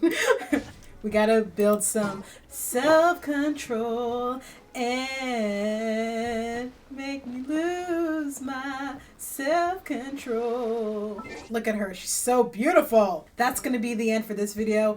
I really love this act. So many things happen that I can't really remember, like, cause like it was just so much information, like, you know, discovering Kale's chronic illness, her dealing with Elazar, and how the withering zones are somehow connected with people that have Elazar and has been making their flare-ups more frequent because of the withering zones, and how the withering zones, they're basically manifestations of what's happening to Irminsul, because Irminsul is sick right now, and because of that, their withering zone just gradually over the years just has been plaguing Sumeru. How everyone is in Sumeru is using the Akasha, and they have access to all this information, but not it, like they say it's free information, but is it really? Because they can't even have access to basic information